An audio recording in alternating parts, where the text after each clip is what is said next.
Chapter 58. Bonus chapter for 400 Power Stones. Next at 600, smiley face. In this case the situation truly did seem hopeless. There were more and more knights swarming to block for Joan. It seemed that Aina might lose control again, and Lionel himself felt that he was approaching his limits. His body was heavy, his force was languid, and his left arm felt as though it was being poked through by thousands of needles. However, even with this being the case, Lionel managed to calm his heart. He had almost lost his life more times than he cared to count within the Mayan temple. It was always his mind and not his power that helped him out of those situations. He had been too rash this time. If he hadn't been constantly trying to brute force his way through this battle, he wouldn't have ended up in this state so quickly. Of course, it was also possible that Riamond and Nigel would still be alive in such a situation, but Lionel still felt that he could have taken a smarter, better approach. In the end he kept making mistakes because he simply didn't know enough. Had he known how easy it was to break through that force art prison, he would have never drawn this thing on his hand. Had he known Joan had such abilities, he would have killed her first before Riamond. But there was no longer any use in griping over such things. Being agitated would get him nowhere. In fact, he might make more mistakes as a result of such a mindset. Lionel warded another forward movement of the Englishman, his pale green eyes locking onto Joan, who was still continuously increasing her distance from him. In fact, if it wasn't for her bright golden armor, he would have already lost her in the sea of bodies already. Fear tactics won't work any longer, they're being controlled. Think. Lionel didn't stop moving forward. He seemed just as frantic as he was in the beginning, causing Joan to have no choice but to continuously respond with more knights. He had no choice. If he stopped moving forward, then it would be too easy to surround him. If it was possible for her to just take control of all the French like this, why had she bothered to appear here in the first place? If she took control of the French from the very beginning while they were charging through the gates, Aina and I would have been caught completely off guard. Even further than that, why is it that she insisted on wearing a mask if controlling the French was so easy? No, even more importantly, why is it that Lionel's gaze grew brighter and brighter? Aina, knock their helmets off. Lionel's roar shook the battlefield. The moment his words fell, Joan's eyes widened. It looked like she wanted to say something, but it was already too late. Due to her retreat, she was already so far from her knights to begin with. And even if she was close, she simply had no ability to stop Aina from doing something so simple. Lionel had finally realized something. When he saw that the line of gold that took control of Riamond's corpse was thicker, he had mistakenly believed that it was more difficult for Joan to take control of the dead. However, this wasn't the case. The reason the line of gold was thicker was due to Joan using a buff to increase the defensive abilities of Riamond's corpse at the same time. Back then, Lionel had been too agitated to think of it. It was true that Riamond wore knight's armor, but Lionel had long since established that the forging of this era couldn't compare to the weapons in his hand. So, how could it be possible that his spear would rebound like that if it wasn't for Joan's interference? If he calculated the amount of force his spear could apply and the amount of force that would be needed to counter him like that, then the actual amount of force Joan needed to take control of the corpse was less than 10% what she needed to control a living being. What did this ultimately mean? It meant that it was more difficult to control the living than the dead. After this point, Lionel no longer had solid evidence and could only make his own guesses. It was a desperate situation, so he could only try and see what stuck. But he felt that it was logical to conclude that the reason it would be more difficult to control the living was because they would be fighting against that control. If this was accepted, then why is it that Joan would cover her face? Why is it that she would cover the heads of her knights such that only their eyes could be seen? Aina's axe swept forward, barely clipping the edge of a helm worn by Joan's knight as he dodged backward. A sparkling gold shot into the skies, spinning above the battlefield before slowly descending to the ground. What was revealed was something Lionel could barely see from his vantage point. But the French who had surrounded Aina under Joan's control saw it all clearly. It was a young man they all recognized. He had tears streaming down his face and veins bulging across his forehead. It was clear that he was trying his very best to hold himself back from swinging his sword down again, but try as he might, nothing was working. They all recognized this young man. He was a bit naive, a bit foolish, and even a bit annoying, but he held a place in all their hearts. He was Michael. It was then that Lionel fully understood. The reason why Joan's knights had become even stronger after some of them died was because they had become easier to control. All this time she had been fighting against their wills. As for why Joan chose to continue using living people instead of corpses, Lionel finally had an answer as well. It must have been far more difficult for her to buff corpses, Or else why would that line of gold have been so thick? In the end, the trade-off wasn't worth it. Seeing Michael's face, the Frenchmen started struggling even harder. They had already not wanted to attack Lionel's sister. However, in the end, while they liked Lionel as a mute, they didn't have much of an impression of Aina. This was why Joan only controlled them to take her down instead of attacking Lionel, who was far more favored. However, she could have never imagined that Lionel would grasp her weakness at such a critical point. Lionel wanted to immediately take advantage of this turn in the situation. Who knew if Joan had a method of retaking control of them? But what he found when he looked back toward her shocked him. Blood was leaking from the eye slits of Joan's mask. Her polearm, which had been raised into the air, was the only support holding her up. Lionel could even faintly see that the fair hand she had used to grip it had become old and wrinkled. A moment later she fell to the ground. With his senses, Lionel didn't need to get closer to know what had happened. Joan of Arc, Jeanne d'Arc, was dead. Chapter 59. Lionel stood in a daze. Just like that? It ended just like that? There was still a swarm of English to his front. With his current condition, he wasn't confident in even defeating them, let alone cutting a path through and taking down Joan. Lionel suddenly felt a cold shiver, causing him to quickly spin toward the source. However, he found nothing but more Englishmen, and further back, a swarm of French knights. His brow tightly furrowed, but no matter how he swept his internal sight, he couldn't find anything wrong. Unable to find anything, he turned back, slowly walking to Joan's body. By now the English didn't dare to block his path. Their commanders were dead, and now the god on their side was also dead. How could they dare to continue to fight back? Even with Lionel being heavily injured, they just witnessed him say something seemingly ridiculous, only for that to end in the death of someone they thought was invincible. They had no idea what thought process Lionel used. All they knew was that his strength was unfathomable. Lionel used his good arm to flip Joan over, slowly removing her mask. Looking at the sight before him, he couldn't help but feel complicated. The once beautiful Joan had become an old, wrinkled woman. She died with her eyes open, their bright blue having faded into a milky gray-white. However, Lionel was certain that this was indeed Joan. Lionel picked up her golden polearm. It had once proudly held the French flag, but now it was barren and lonely. Even the faint golden light it once emitted was now gone, leaving behind a seemingly ordinary staff. However, it was this very staff that caused the English to retreat several steps, worried that they would lose control over their bodies once again. Seeing such a scene, Lionel knew that this was truly over. Paris had been conquered. In a flash of light, Aina and Lionel disappeared. Jean silently watched this happen, a curious light in his eyes behind the slits of his helmet. No matter what, it most definitely didn't look like the eyes of a man who had just lost the love of his life. They pair of shining pupils almost looked amused. A failure, ha! When Lionel's vision cleared, he once again found himself in a familiar white space. But to his disappointment, he didn't find Aina by his side. Maybe he had gotten a bit too attached, having had her there all the time for the last several months. At least he was in a better state than the last time he came here. He felt it was a bit nostalgic, not that there was anything good to reminisce about when it came to a near-death experience, and especially the excruciating pain of having his hip shattered. Lionel rubbed his nose, smiling lightly. Anyway, he would see her again soon after he left this place. When he thought to this point, he laughed to himself. If James was here, he would definitely be calling him a love-struck fool. Wait, this is my left hand. Lionel blinked, realizing that he had used his left to rub his nose just now since his right was still holding onto Joan's polearm. He quickly tried to look at the force art on the back of his hand. Lionel grinned when he realized the force art's core was shattered. As expected, the higher the dimension, the higher the requirements for the force art to function is. This force art was incredibly strong in the third dimension, but this white space must at least be of the true fourth dimension if the core shattered like this.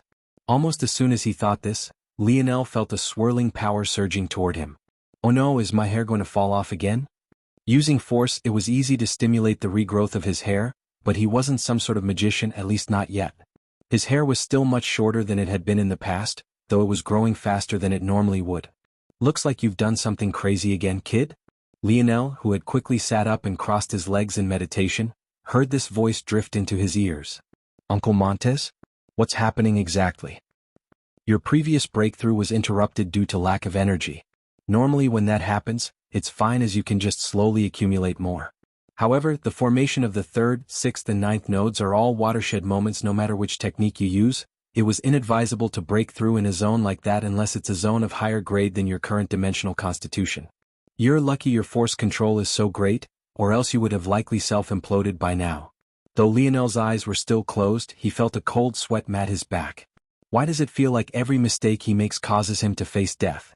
Why can't he be a normal teen and wield his immaturity with impunity? Montez, still in his golden armor, brought out a scroll once more, seemingly not caring about Lionel's current state. However soon, his lazy expression changed and began to twitch. Idiot! Lionel, who was trying to meditate, felt a palm slap his forehead. He could even feel the blood rush toward the area as it began to swell. What the hell? Another palm slapped Lionel's forehead before he could finish. You dare use such language in front of your uncle? Lionel's lip twitched.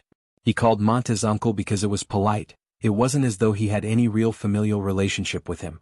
Why was he getting beaten now? Didn't this man know that if he lost concentration something could go wrong? By then, maybe his luck would run out and head really explode. I already told you last time, but you don't listen. First you enter a 4-person zone by yourself, now you enter an 8-person zone with just one another? What are you thinking? Lionel felt incomparably aggrieved. What are you talking about? We had a device with 90% accuracy for zones at the S grade. It said only 2 could enter. What sort of snake oil device are you talking about? Even a Tier 1 black grade detection device would be able to accurately decipher how many could enter a zone. It's the easiest calculation to complete. It's impossible for it to be wrong. Lionel's lip twitched again. He seemed to remember that his wristwatch had indeed told him that the person limit was 8, but he ignored it because he trusted Aina. He didn't even know what to say right now. Why would she lie about that? Chapter 60. Bonus chapter for 600 Power Stones. Next at 800, smiley face. Lionel was still in a bit of a daze, but he didn't have much time to think about it. He could feel that his star was still madly consuming force. What Lionel had failed to consider was that the formation of his 1-star cleansed body was directly proportional to the size of his force nodes. A normal force node for one building a 4th-dimensional constitution is a single cell up to maybe 3. An above-average person to a genius would use upward of 10. Of course, these numbers are for worlds in the process of evolving into the 4th dimension. Youths birthed into higher dimensional worlds obviously have greater standards. Yet, even by the lofty standards of those youths, Lionel's 100-cell force nodes were obscene. As a result, his 1-star cleansed body was likewise levels beyond others who reached this step. By this point, Lionel's high spirit wasn't just a plus, it was a necessity. Only with such high force control could he possibly allow such a grand star cleansed body to be formed. Not only that, but his ability would likewise evolve even faster under the benefits. He's awakened his lineage factor already, and so thoroughly at that. Montez blinked, no longer disturbing Lionel. At least this time he won't waste so much of his time like he did previously. That's good. The truth was that the rewards for completing zones were only one aspect. Another piece of the reward was the chance to practice in this space. Unfortunately, last time, Lionel was practically half dead, so Montez spent too much time healing him. This time, though there was a smaller allocation, at the very least he could benefit a bit. A few hours later, Lionel finally opened his eyes. For a moment, it felt that he could destroy the earth with a single stomp. Of course, he knew that his power wasn't so exaggerated, but it was a great feeling nonetheless. Lionel Morales, Strength, 1 is 0, Speed, 1 is 0 plus 0, 1 nullified, Agility, 1 is 0 plus 0, 1 nullified, Coordination, 1, 40, Stamina, 1, 20 plus 0, 5 nullified, Reactions, 1, 40, Spirit, 1 is 0 Force, 0, 40. Now Lionel had completely broken through the shackles of the 3rd dimension, something that greatly shocked him. He had thought this wouldn't be possible until he completed the formation of his 9th force node. Was this the strength of a star-cleansed body? The gap between 0, 99 and 1, 0 was a sturdy bottleneck. Before, it was only possible to cross in his weaker stats when he activated his force. But now, even without it, he could do so. He would be even more powerful if he did activate his force. Unfortunately, he was bald again. Not only that, but that foul smell was several times worse than the first time around. You stink. Lionel's lip twitched. What was with all the people in his life always insulting him like this? He knew, all right. But what could he do about it? It's not like it was his fault. After thinking this far, Lionel made up his mind. He definitely wanted combat wear like Aina's. Not only were those pockets way too useful, but apparently he'd be insulted left and right until he had that self-cleaning function. Suddenly Lionel looked up and grinned. "You'll let me use that pool to bathe again, right, Uncle Montez?" In exchange for his cheekiness, Lionel received another palm to the forehead before Montez waved his hand in the air, as though trying to get rid of the stench that latched onto him. "You have no idea how valuable that pool was. Usually you could only enter as an exchange for a Tier 9 black reward. I can be considered to have made a one-time exception since you didn't get a fourth of the world spirit like you should have." Lionel's eyes widened with understanding, seemingly remembering that he had been cheated out of a great reward. "Alright, this time you and the little girl definitely did something great. But don't trust that device you used again. Any device that can make such a ridiculous mistake should be burned in the fires of hell along with its maker." Lionel smiled bitterly and scratched his head, not responding. He didn't want to hear Montez rip Aina a new one, so he kept the fact she must have lied to himself. "Alright, you cleared a Tier 7 black zone made for 8, so that warrants a minimum reward of 8 Tier 7 black rewards." Wait, it wasn't a unique zone?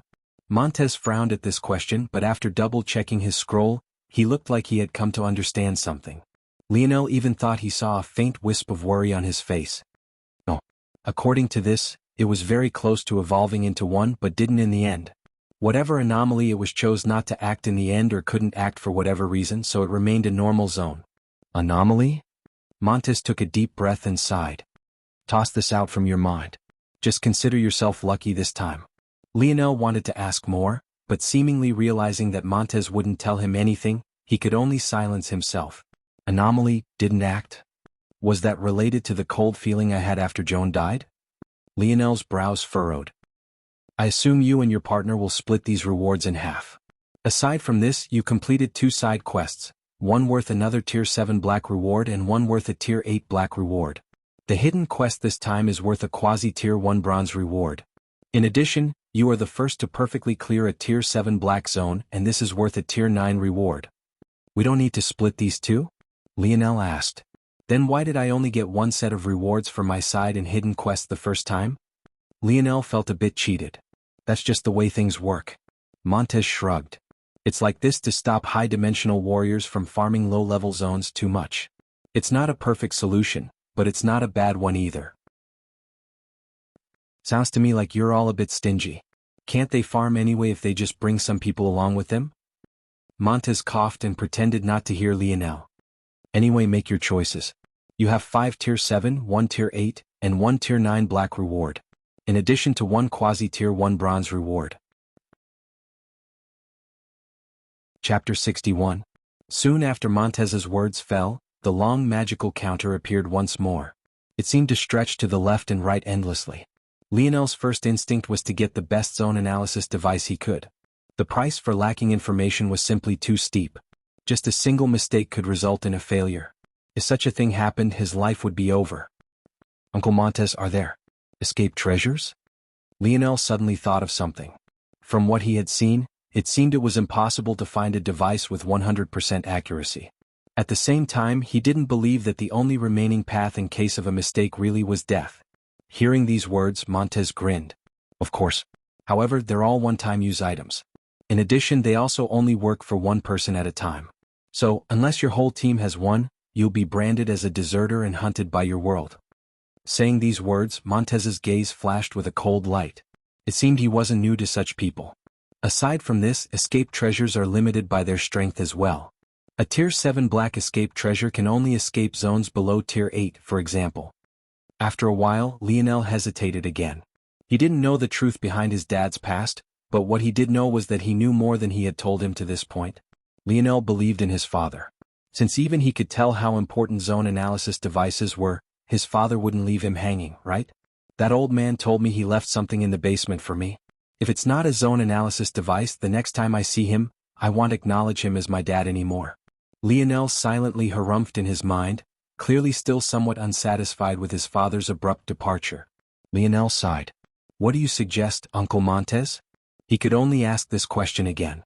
Though he knew what he wanted to some extent, he wasn't sure which tier of treasure he should allocate to which. In the end, he was lacking in too much fundamental knowledge. If it wasn't for his ability, he probably wouldn't have lucked into such a good force cultivation method. Montez stroked his chin, apparently trying to appear like a wizened elder. But he was lacking in the beard department. Which of your lineage factors did you awaken? Which? Lionel frowned at the wording. Montez coughed. I mean, what is your lineage factor? Hearing this question, Lionel suddenly remembered that both he and Aina couldn't really figure his lineage factor out. Maybe this was a good chance. I was meaning to ask you a question about that. My lineage factor is a bit weird. It seems to only activate when I wield a spear. It's very subtle in its effects, but I feel that it has great potent. Lionel's voice trailed off. Well, it wasn't that it trailed off, but rather that Montez's boisterous laughter completely drowned out his words. No matter how Lionel thought about it, he couldn't understand what was so funny about what he had just said. That bastard's probably rolling in his grave right now, haha. Wait, he's not dead yet, haha. He'll definitely pull his hair out when he finds out, haha. Uncle Montez? Montez seemed to have finally realized that Lionel was here with him, but it still took him several moments to stop laughing and wipe the tears from his face. In fact, there was a point where he grabbed Lionel's wrist without a care for the grime covering him and burst into another fit of laughter. Is there something wrong? Lionel asked worriedly. Usually lineage factors are boosts to speed or strength, right? Why is mine related to a weapon? Montez waved his hand. Those are low-level lineage factors. Forget it, it doesn't matter much. It'll help you out. Should I pick a good spear? Lionel asked. No. Montez smiled but didn't explain his words. A spear is the last thing you need. Soon you'll have more than you know what to do with. Just keep the one on your back for now. Lionel's expression only became weirder, but he had given up on asking questions. Montez clearly wanted to torture him, whether it be by his palm or with curiosity. Instead, there's something better. Here. Montez clapped his hands and the counter quickly shrunk once again. The items left only made Lionel more confused. There were 5 items in total, all of which fell under the Tier 7 black grade. The first 2 were lumps of what looked like unrefined ore. They had a silverish gray hue to them, but sometimes looked like clumps of coal when the light hit them just right. The third item was a pair of black gloves. They seemed plain at first glance, but upon closer inspection, there were complex vein patterns running all across it. However, they were barely noticeable due to the fact they were black as well, albeit of a vaguely deeper shade. The fourth item was a quill. It was quite a beautiful pen with a silvery and flexible tip. The feather attached to its back was a pure white and had faint fluctuations of wind around it. Lionel didn't know what beast this feather was from, but he was certain it had an ability related to wind. However, even among all these odd, seemingly disjointed items, the last was even a level weirder. It was a glob of liquid metal? At first, Lionel thought it was just a silvery metallic ball. But then it became a puddle of goo. And yet after that it became a small mountain range. It kept flickering between its forms like a fickle child, painting all sorts of extraordinary scenes. Though it still followed the law of conservation of mass. It never became something beyond itself and was kept confined within a small space. The object itself was so odd that it wasn't until it became a simple silver cube that Lionel realized it had actually been encased in a glass cube. Now, it was just spreading itself to conform to its container as though looking for a way out. When it failed, it slumped back down into a puddle, its surface burping with bubbles as though sobbing. Seeing its personified actions and almost human-like emotions, Lionel's heart felt a slight pang. He felt bad for the little guy. Chapter 62? Bonus chapter for 800 Power Stones. Please don't reach 1,000 cries. What is all of this? Lionel finally said, prying his eyes away from the blob of silver. Those are ores. These are gloves. This is a quill. And this is liquid metal. Seeing Montez's smug grin, Lionel felt the sudden urge to hit the man for the first time. He had eyes, he could obviously see these things. What he wanted to know was what their purpose was and why Montez would tell him to use his rewards on them. From what Lionel could see, these things weren't helpful to him at all. Montez seemed to have not seen Lionel's glare. However, he displayed a surprised look when Lionel actually nodded and pulled the 5 items to his side, signaling that he had accepted. Montez's mouth opened to say something, but he held back in the end. He felt even more stifled now than Lionel had. How could he continue to make fun of this kid if he acted like this? He a good kid, but it seems even he has a temper, huh? Almost as annoying as... Lionel gave up asking Montez questions. He knew that there was probably a good reason for why he couldn't tell him more. It was best to just focus on the good these rewards would bring him rather than anything else. He still had a Tier 8 and 9 black treasure to pick, and a quasi-tier 1 bronze reward as well. I already had Call of the Wind to help my long-distance attacks. But even though I modified it to help my spearmanship, it would probably be better to have a real spear technique. Right now I'm relying too much on instinct but don't have any real idea how to wield this thing. Lionel thought back to how he had just randomly picked up this spear from a gang of humans and smiled wryly. It could be said that he stumbled into this lineage factor of his. However, the truth was that Lionel was far more interested in his own ability. The potential dream world had was inconceivable. If taken to its logical extreme, there might even come a day where he could simulate zones and not even need a device to do it for him. Of course, that was still too far from him now. As things stood currently, his accuracy was barely above 70% for matters between the third and fourth dimensions. If he tried to simulate black zones, which were instances of the fourth dimension influencing the third, his accuracy wouldn't even be 50%. There was another matter as well. Using Dream World was a great drain on his spirit even for something as focused as forming a force node. He couldn't even imagine the drain of attempting to simulate several months' worth of events. I don't have enough information. I don't think zone analysis devices simulate months' worth of events either. There's definitely a simpler way, I just don't know what it is. Lionel shook his head. He was wasting his time thinking about matters too far beyond him. He still had to remember that there was a time limit. What do you think, Uncle Montes? I need a spear technique, but am not sure if I should use my quasi-tier 1 bronze reward on it or not. Montes shook his head. I don't suggest you pick a spear technique at all. You aren't even aware of the basics. In addition, if you add more information before you're ready, it will influence your ability to sense your lineage factor before it has matured. Lionel smiled bitterly. Didn't that mean he had made a mistake again? He had already technically learned such a technique. Should he stop using it? Then is there a method among the rewards that can help me learn about my lineage factor? Or maybe strengthen it like dimensional cleanse? Could my ability? Montes shook his head again.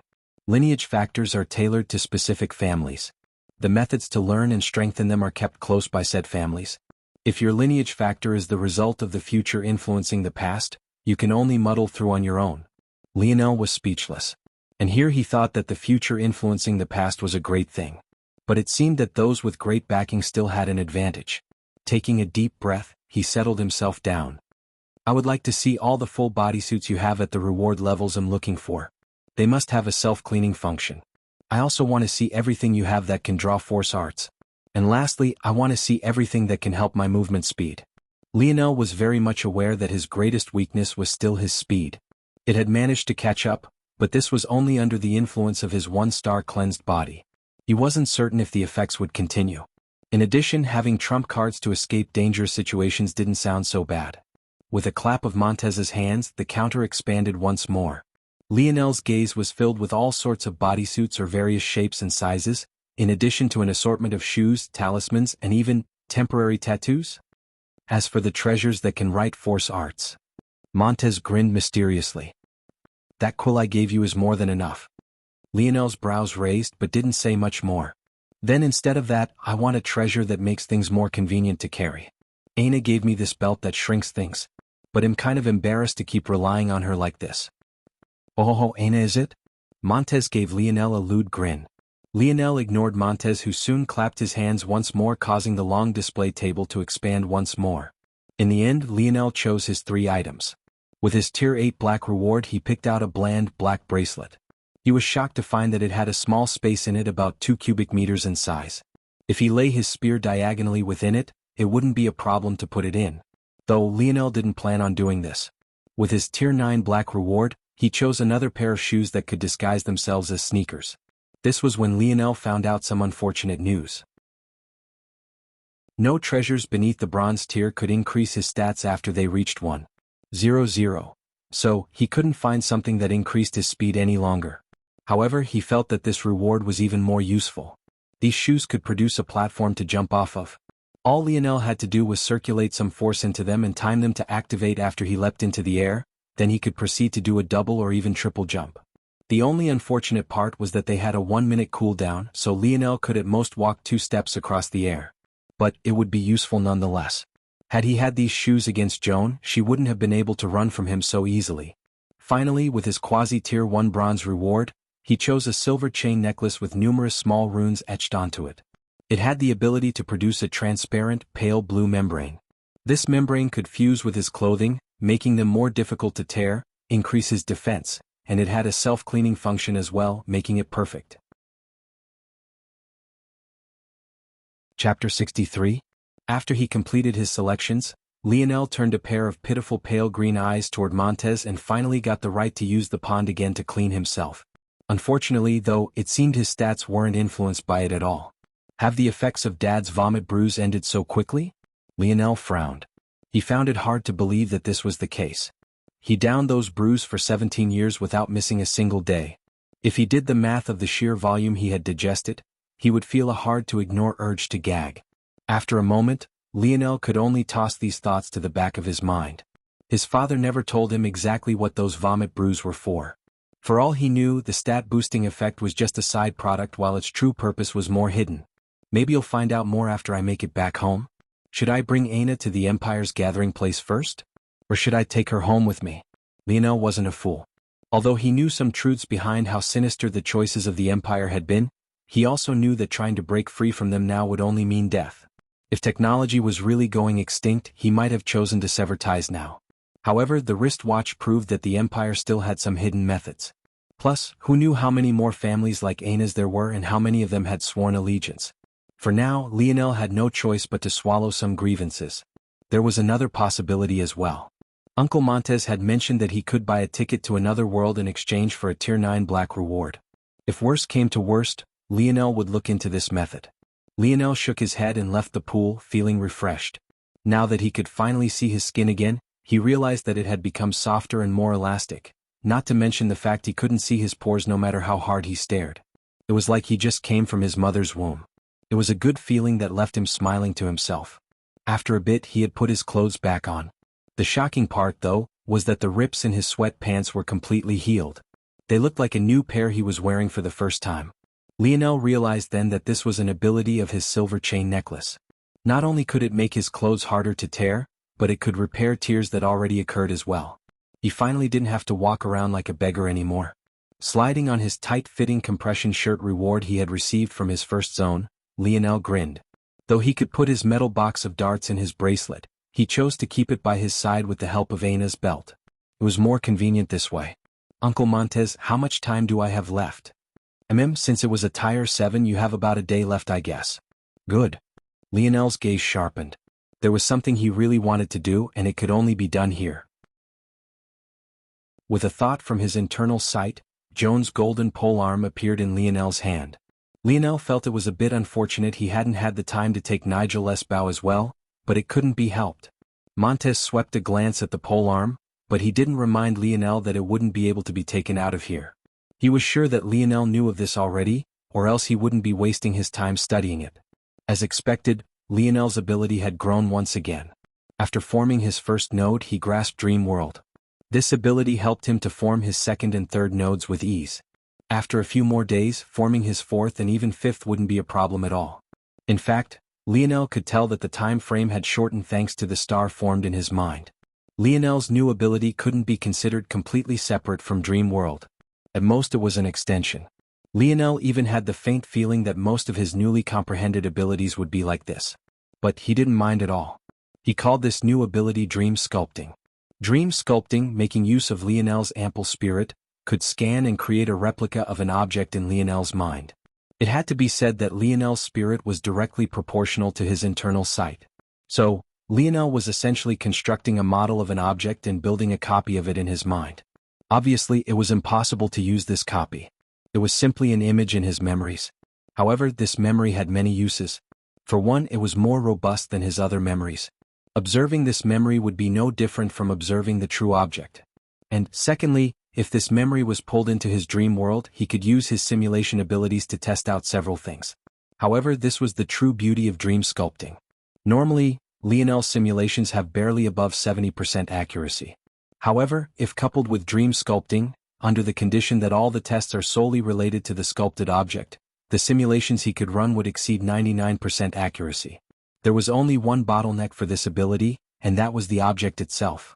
Depending on the object's grade, it could be harder or easier to dream sculpt it. And Joan's polearm just happened to be quite difficult. It took Lionel over 23 hours to succeed. and by the end of it he felt like all the energy in his body was drained.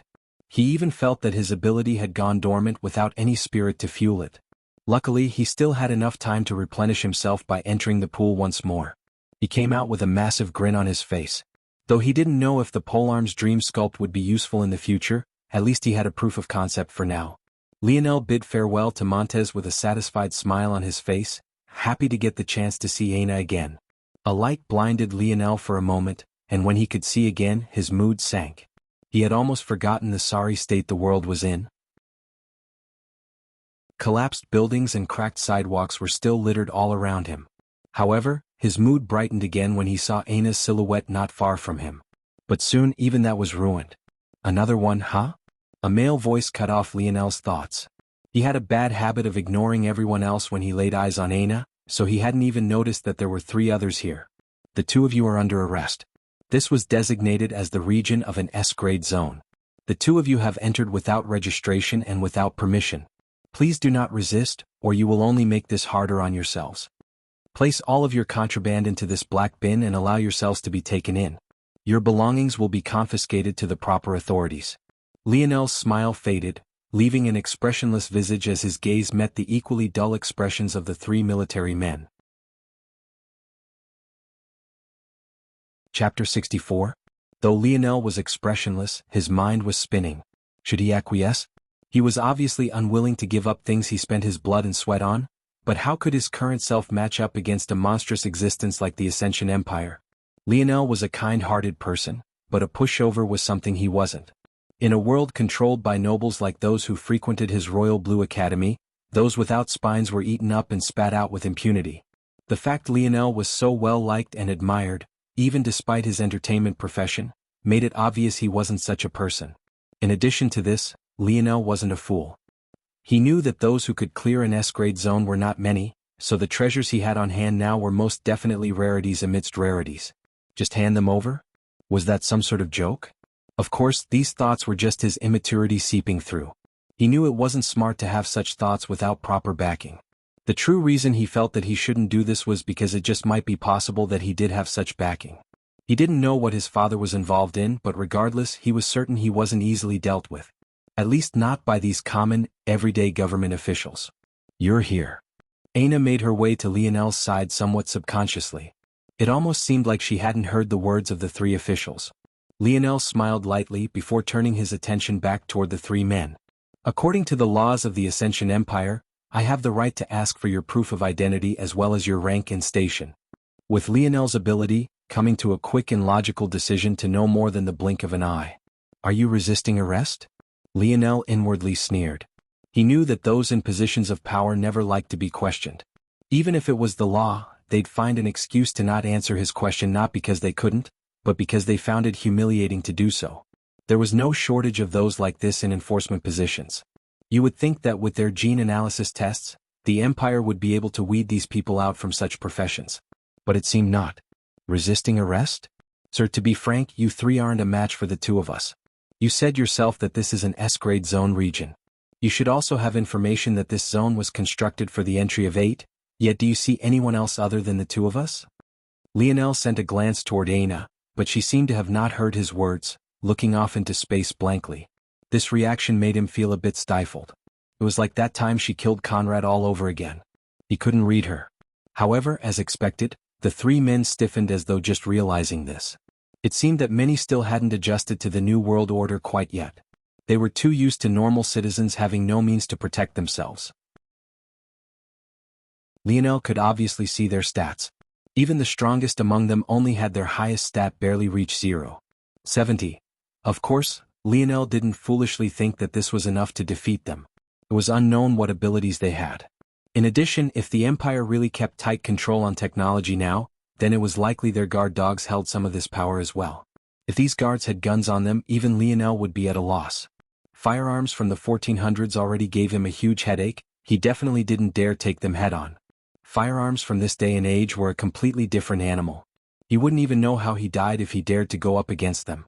The more Lionel thought about it, the more certain he became.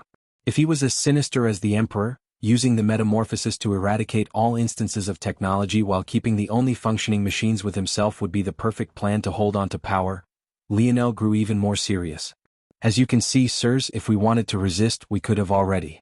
So, will you answer my questions or not? Despite his apprehensions, Lionel could only continue forward. I am Tier 3 Officer Farlier, assigned to Perimeter 3 of the Royal Blue Fort Task Unit. Lionel remained expressionless, but he inwardly sighed a breath of relief. As long as he had this initiative, it wasn't a problem. A Tier 3 officer had the same standing as a Tier 3 government official. Lionel's father had been a Tier 5 government official. Though, that wasn't very helpful now considering he was already 18 years old. Such an officer could be considered a step away from an elite. At the same time, he was at the very top of officials who dealt with normal civilian matters. Meaning, he had high standing, but when facing potential noble scions like Lionel and Aina, he had no choice but to be cautious. Of course, it helped that Lionel and Aina were so calm. A Tier 3 officer can make decisions about an S-grade zone? Lionel raised an eyebrow, immediately catching on to a problem. There should be very few who would even dare to enter such a zone, let alone succeed in clearing it. This was by definition something that could only be handled by elites. In that case, how could a Tier 3 official make decisions about it? The officer's face reddened slightly, but he hid it well beneath his deadpan expression. It was just unfortunate for him that Lionel's senses were too sharp. I don't mind if you escort us to someone who can make such a decision. Lionel's voice became like the officer's saving grace. However, giving you my treasures is impossible. We didn't enter this zone to disobey the orders of the Empire, we did so because if no one cleared it, we would have been mobbed to exhaustion by invalids who were swarming toward it. I'm sure you, as a Tier 3 officer, know of the Ascension Steel's First Amendment, right? The three officers looked at one another, bitterness clear in their gazes. The Ascension Steel was not much unlike the fallen American Empire's constitution. No matter the state of the Empire, even if it was under martial law, the Ascension Steel's words held the highest precedence. The First Amendment was known as the right to autonomy. It was an all-encompassing law that allowed the disregard of other amendments as long as there was sufficient cause. As one might imagine, such a vague law made it so that those with power got away with far more than they should while those without were out of luck. However, in this case, Lionel and Aina really did have such power. It didn't matter if they falsely regarded his ability as a D-grade one, the facts showed that he had the ability to clear an S-grade zone. At least for now, it was impossible to disregard this. Come with us, Officer Furlier finally said. With that, they led Lionel and Aina to a large black jeep with 3 rows of seats. A natural gas vehicle? With wheels at that? So they're relying on such old technology to keep their hold on power, huh? Lionel's eyes narrowed, but he didn't struggle and got into the car. His next move would all depend on how the rest of the day went. He looked out of the tinted windows, watching the sun slowly set in the distance. Chapter 65? Bonus chapter for 200 Power Stones Hiccup, next at 400. Lionel wasn't surprised that the Royal Blue Fort held the same moniker as Royal Blue Academy. The reason why the academy had this name in the first place was due to its proximity to the Royal Blue River, which directly fed into the World Sea. In fact, they weren't far from the coast even now. Earth, in this age, only had one large ocean body, though this ocean body had numerous separating currents and the like. After unifying the world, the Empire made amazing technological advances, eventually unlocking terraforming abilities that not only helped colonize the Moon and Mars, but also control the shift of tectonic plates. The current Earth was not unlike Pangea of the past. As a result, there was just one ocean. I wonder if there is just one universe. Is it Earth that's evolving to the 4th dimension? Or is it our universe? Or maybe it's on a smaller scale like our solar system. Lionel's brow furrowed and he tossed this to the back of his mind. He simply didn't have enough information. If only Earth was evolving, that meant their colonies would be left behind. If not, the Empire would have many more variables to contend with. This aside, the Royal Blue Fort was the fortified government building of the Royal Blue Province. There were a total of 9 provinces, and unsurprisingly, in terms of economic output and the overall well-being of its people, the Royal Blue Province was also ranked 3rd just like Royal Blue Academy was. However, whether that would continue to be true from now on was unknown. As a flourishing province, Royal Blue Province had many industries, but among them real estate had an exceptionally great place here. This was precisely due to its location near the coast. Paradise Islands that had orbits that passed over the ocean were highly sought after. Those who were poor saw Paradise Islands as prisons that kept them from the surface, but for the rich and powerful, It was a good way to get away for a few days and even seen as a great vacation spot. With such an important source of income gone now, it was obvious that Royal Blue Province would likely be on a downward trend from now on. However, this also represented opportunity. The 9 provinces were ruled by 9 governor-dukes. Obviously, the governor-duke of Royal Blue Province, Governor-Duke Luem of the Luem family, wouldn't want to see his power wane and thus might be more willing to let a few things slide. Along the way, it wasn't rare to come across invalids. However, the Jeep was clearly built for these situations as a high-level armored vehicle. With the S-grade zone gone, this was no longer a hotbed of powerful invalids. The various F to C-grade invalids they ran across were easily mowed over or outrun. Such a situation made Lionel all the more serious. Without this Jeep, he and Aina could just as easily deal with these invalids, but the officer driving it most definitely could not. This was the advantage technology gave. The more Lionel saw such a situation, the more certain he was that acting rashly just because he had a little bit of power now was a foolish thing to do. In Lionel's hands, a cube with a bouncing blob of silver could still be found. When he had wanted to put it into his spatial bracelet, Montez gave him another palm to the forehead, saying that living organisms with strong life force couldn't be placed into such things. So you're living, huh? I wonder what you are. Lionel observed the little blob of silver performing tricks as though to cure itself of boredom. Aina sent a curious glance over, but it seemed she was also unaware of what the blob was. And, since she had ignored Lionel's implied question earlier, she felt it would be a bit too shameless to ask about it. So the two sat silently at the back of the Jeep. Soon, a looming wall of steel that stretched 20 meters into the sky appeared, causing Lionel's eyes to narrow. He had seen this government building before, but it most definitely didn't have such walls in the past. After a complex series of protocols and bypassing the gates, the Jeep slowly rolled into the fort. Royal Blue Fort was like another world. Unlike the wreckage on the outside, it was organized, clean, and even had clear hallmarks of diligent city planning. If one knew nothing about what was going on outside, it would be easy to believe that this was just another day. The only clear difference here was that technology had regressed. With a quick glance, Lionel could tell that other than the street lamps that illuminated the dimming light of dusk, those who frequented the streets didn't have personal tech of their own. The buildings were mostly residential apartments separated into street blocks. In addition, there seemed to be one grocery store and an entertainment center per street block, but there weren't many people using them. This could have either been due to a curfew or maybe they weren't so simple to use. Lionel felt it was likely a combination of the two. It didn't take long for the Jeep to reach the core of the fort. Since the fort itself had a diameter of barely 10 kilometers, it wasn't very large. The engine cut and the sounds of opening doors made Lionel take a deep breath. Steeling himself and calming his heart, he took a step out, an aura of authority exuding from his body. Aina smiled lightly but didn't say anything. She knew that Lionel wasn't trying to pressure anyone on purpose by doing this, he just had a habit of taking even the smallest things incredibly seriously, let alone something that likely involved his life and death. However, his actions caused the 3 officers who brought them here to break out into a cold sweat. At this point, they were no different from the students of Class A who suffered Lionel's torment all these years. At that moment, they felt like Lionel was a wild beast that might swallow them at any time. Even the imposing walls of the Governor-Duke's mansion felt like they had shrunk several folds. Leo. Suddenly, Lionel's suffocating aura vanished as a familiar figure appeared from the large, towering double doors of the mansion. Lionel blinked before smiling lightly. James? The name had hardly come out before he was engulfed by a bear hug. Chapter 66. James' boisterous laughter filled the night sky. You dog. James punched Lionel's shoulder. You actually disappeared for half a month with my sister-in-law? Since when were you two moving so fast? Lionel laughed and shook his head. It seemed that James was still the same old James. We had to save your ass. Who asked you to be so useless? Lionel rebutted. James stumbled backward, putting a hand to his chest as though he had truly been hurt. Lionel's banter with James was light-hearted and fun, but it made the officers break out into another cold sweat barely moments after surviving through their first bout. Though they didn't know who Lionel was, they definitely knew who James was. Beneath the Governor-Duke's family, there were several other supporting families of great, albeit lower, standing. James' Bennett family was one of these forces, or how else could he be coming out from the Governor-Duke's mansion?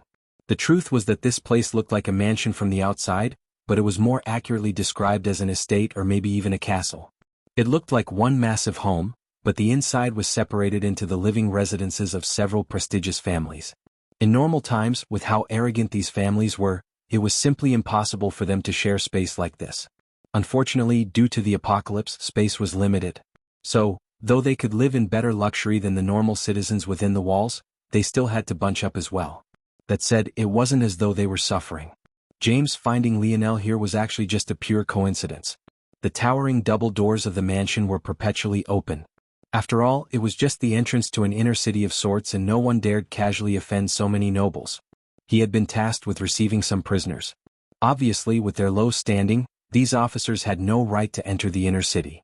Since it was an easy method to gain some easy contributions, he had come. He had just never expected that the so-called prisoners would actually be his best friend and his sister-in-law.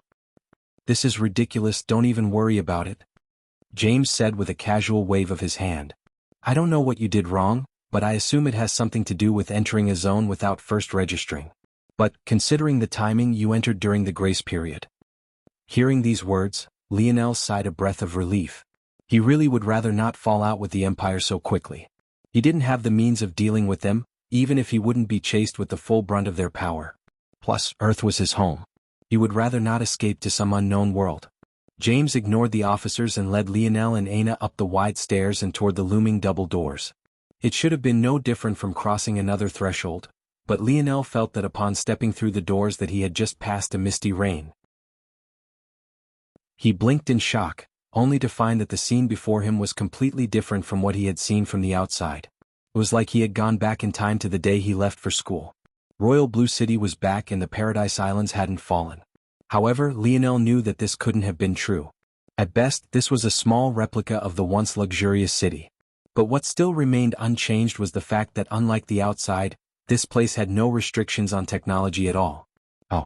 Lionel's brows furrowed. Spatial abilities? This place seems bigger on the inside than it was on the outside. There's even a sky here. What's going on? No, it's impossible for an ability to have such a large scale already. Right? Cool, isn't it? James grinned as he looked toward Aina and Lionel. It was rare that he could be aware of something these two Class A students weren't. Governor Duke's eldest son is managing this place while his father was recalled to the capital. Well, all Tier 6 officials and above were recalled. They want to clear out the Ascension province and restore its peak glory as quickly as possible, so not to mention Tier 6 and above officials, even those monsters with S-grade abilities and above were recalled as well. However, they didn't leave us without any protection at all. The junior Governor Duke also has an S-grade ability. He calls it Illusion Mist. From the outside, this fort only seems to be 10 kilometers in diameter, but the truth is that it's almost double that, with most of the space being taken up by this hidden city. An S-grade ability, huh? Lionel muttered. The scope and power of an S-grade ability left Lionel feeling cold. To hide such a city right beneath the eyes of so many, and for him, even with his sensory abilities, to not even notice. He wouldn't be able to handle such a person in battle even if all of this junior Governor Duke's stats were 0. 10. This was exactly why Lionel hadn't rashly attacked those Tier 3 officers. Not only was he worried about their technology, he was also worried about what abilities they might have.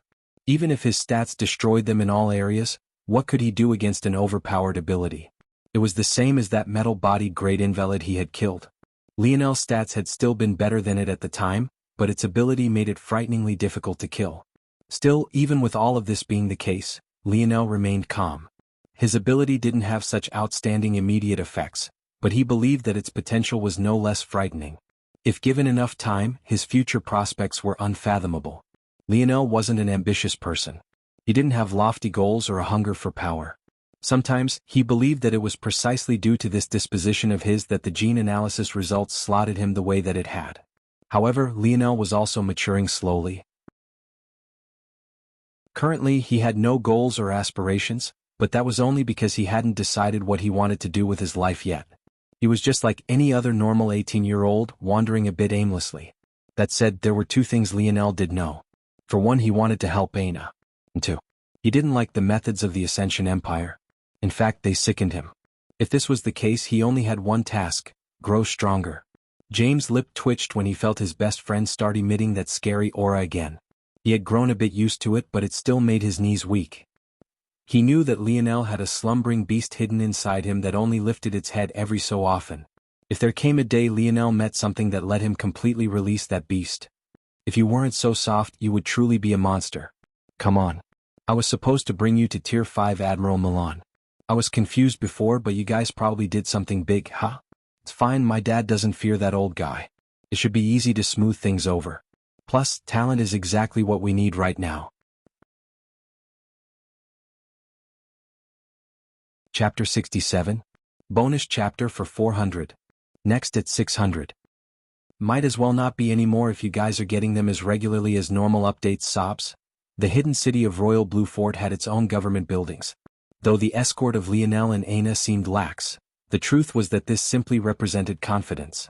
From what Lionel could tell, there was something about the metamorphosis and especially zones that destroyed technology. He was only lucky that his bike didn't use electricity to fold and unfold itself, or it too would have stopped working. However, outside of zones, the Empire had managed to keep their hold on technology. With such a reality being before Lionel right now, was it even possible to escape? Tier 5 Admiral Milan would have likely come to find them after they were thrown into a cell, but James completely ignored this and instead brought them directly to the military holdings. The admiral position was especially important in a coastal province like theirs. Due to the vastness of the world sea, it provided many opportunities for rebels. As a result, admirals and their navies played a key role in dealing with these uprisings. Though rebels were no longer the primary problem they faced, the dangers that lay in the oceans were likely even fiercer now. Whoever said that humans were the only ones who could awaken abilities during this metamorphosis? Admiral Milan. I've brought the prisoners. James' tone bordered on sarcasm. Who told this old fart to try and arrest his best friend? James knocked on a solid oak door and brazenly raised his voice. The offices of the high-level government and military officials were located in a place similar to a city hall. There were tall ceilings leading to curving glass windows, numerous thick pillars, and spacious floorings of expensive high-class marble. Tier 5 Admiral Milan's office was located on the upper floors as per usual. A golden inscribed nameplate was nailed to the center of the door. His secretary had been outside and was meant to field all visitors, but who would have expected James' actions to be so overbearing? Lionel couldn't help but smile bitterly. He had a feeling that James was going all out to help him now as a repayment for the national championship game. It made his heart feel a bit warm. Soon, a short man of barely 54-inch opened the door. Though he wasn't very tall, he had a strong, stocky appearance and broad shoulders. His hair was slightly graying and he had the most perfectly groomed beard Lionel had ever seen. He might have had a small stature, but his air of command was undeniable. In addition, as an admiral, what was the most important was his mind and strategic abilities, not his personal combat prowess. You brought prisoners here? The mission should have made it clear for you to escort them to the prison. What do you think you're doing? Admiral Milan's voice was deep and rumbling. It made Lionel feel like his very bones were vibrating beneath its waves. Is his ability related to his voice? It must be. You think I would let my friend and my sister-in-law rot away in a cell while you play your petty mind games with them? James asked. Plus, I have information on their crimes. They entered the zone during the grace period. They had no choice or we would have been swarmed by invalids. Hearing these words, Admiral Milan's visage darkened further. How could he not know these things? Since they had sensed the energy waves of the zone, they obviously knew when it appeared and when it had been entered. However, this was a rare opportunity to take advantage of a few kids that seemed to have power but no backing to speak of. He had planned to soften them up by letting them stay in a cell for a few days and maybe weeks, then play the role of savior to get them out. Then he might be able to get them to seek shelter beneath his wings and become the vassals of his Milan family. But who knew that this would happen? This was an S-grade zone they were talking about. One meant for 8. Yet it was cleared by 2 people. The fact that these 2 hadn't been recalled to the capital was a miracle. Though his standing wasn't the highest, it was still fairly high. He was aware that it was possible for talents to fall through the cracks. Reason being these talents would come from poorer families. As a result, the wristwatches they were given at birth wouldn't be high level and thus fail to accurately judge their talent. This was a guess Lionel had already made long ago, a guess he was even more certain of after seeing how flourishing this hidden city was. With how important accurate information was within zones, they were essentially playing with the lives of their citizens, but none of this mattered anymore. With James' interference, even if he didn't personally hold any power, the influence he had would be enough to expose Milan's machinations. Despite the whirlwind of emotions going through his mind, Admiral Milan was still a veteran who had seen death and war. His adaptability and his mind were what few could compare to. "All right," he said simply. "Since a member of the Bennett family can vouch for them, this will make the process simpler. The treasures gained during the grace period, under the decree of His Majesty, can be kept by the two of you. However, they need to be properly registered along with their abilities and names. In addition, from now on, the rewards you gain from zones will first and foremost be considered the property of the Empire. You will gain ascension points in return which you can use to buy them back. Of course, since they were earned by your efforts, should you choose to buy them back, you will receive a discount." Lionel sighed inwardly as he listened to all of these rules and regulations. Ultimately, what the Empire cared the most about was control. They wanted a record of every treasure that appeared on Earth, and judging by how many times Admiral Milan's gaze had swept curiously across the cube in his hand, the matter wasn't only as simple as this either. As for the rest, he'll allow James to explain it. This is an era of danger but also opportunity. It isn't impossible for you two to climb up. Admiral Milan's words seemed laced in a deep meaning, but Lionel only smiled respectfully, thanking the Admiral before following James toward registration. This registration process is likely so that the Empire can catch talents that might fall through the cracks due to their own scheming. In that case, it might not be a bad thing if they can't see through the potential of my ability. Lionel's thoughts were simple. In a zone, who could tell what happened? Weren't the wristwatch on his hand and the team who followed him in the only things that could? The second problem was easily solved. He only had to enter with those he trusted. As for the first, it was a bit more complex. If his registration went well, the Empire would set his sights on him. They would give him a higher-level wristwatch that would be able to more accurately read zones. In that case, it would be nearly impossible for him to hide the rewards he received. However, if he was deemed as unworthy of such effort, he would be allowed to keep this lower-level device. For context, this was the same device that assigned the Mayan tomb an F grade in the beginning. What if the Empire thought he was only receiving F-grade rewards when in reality he was receiving C-grade or even higher treasures? The benefits of this could be imagined. He could bide his time and slowly build his power. Unfortunately, reality was cruel. Beep asterisk. Subject, Aina Brazinger. Ability, name unassigned. Ability type, healing. Ability grade, error. Undefined. Unable to estimate potential. Beep asterisk. Subject, Lionel Morales. Ability, name unassigned. Ability type, sensory. Ability grade, error. Undefined. Unable to estimate potential. The City Hall building had seemingly grinded to a halt before James' laughter rang out. "Ha! My best friend and sister-in-law are two of those variant ability monsters. Well, see who dares to bully me now." He seemed to have completely missed how gloomy Lionel's current expression was.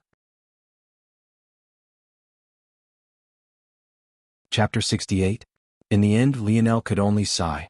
He couldn't have imagined that instead of making an incorrect guess, the scanners of the City Hall would actually slot them into the variant category.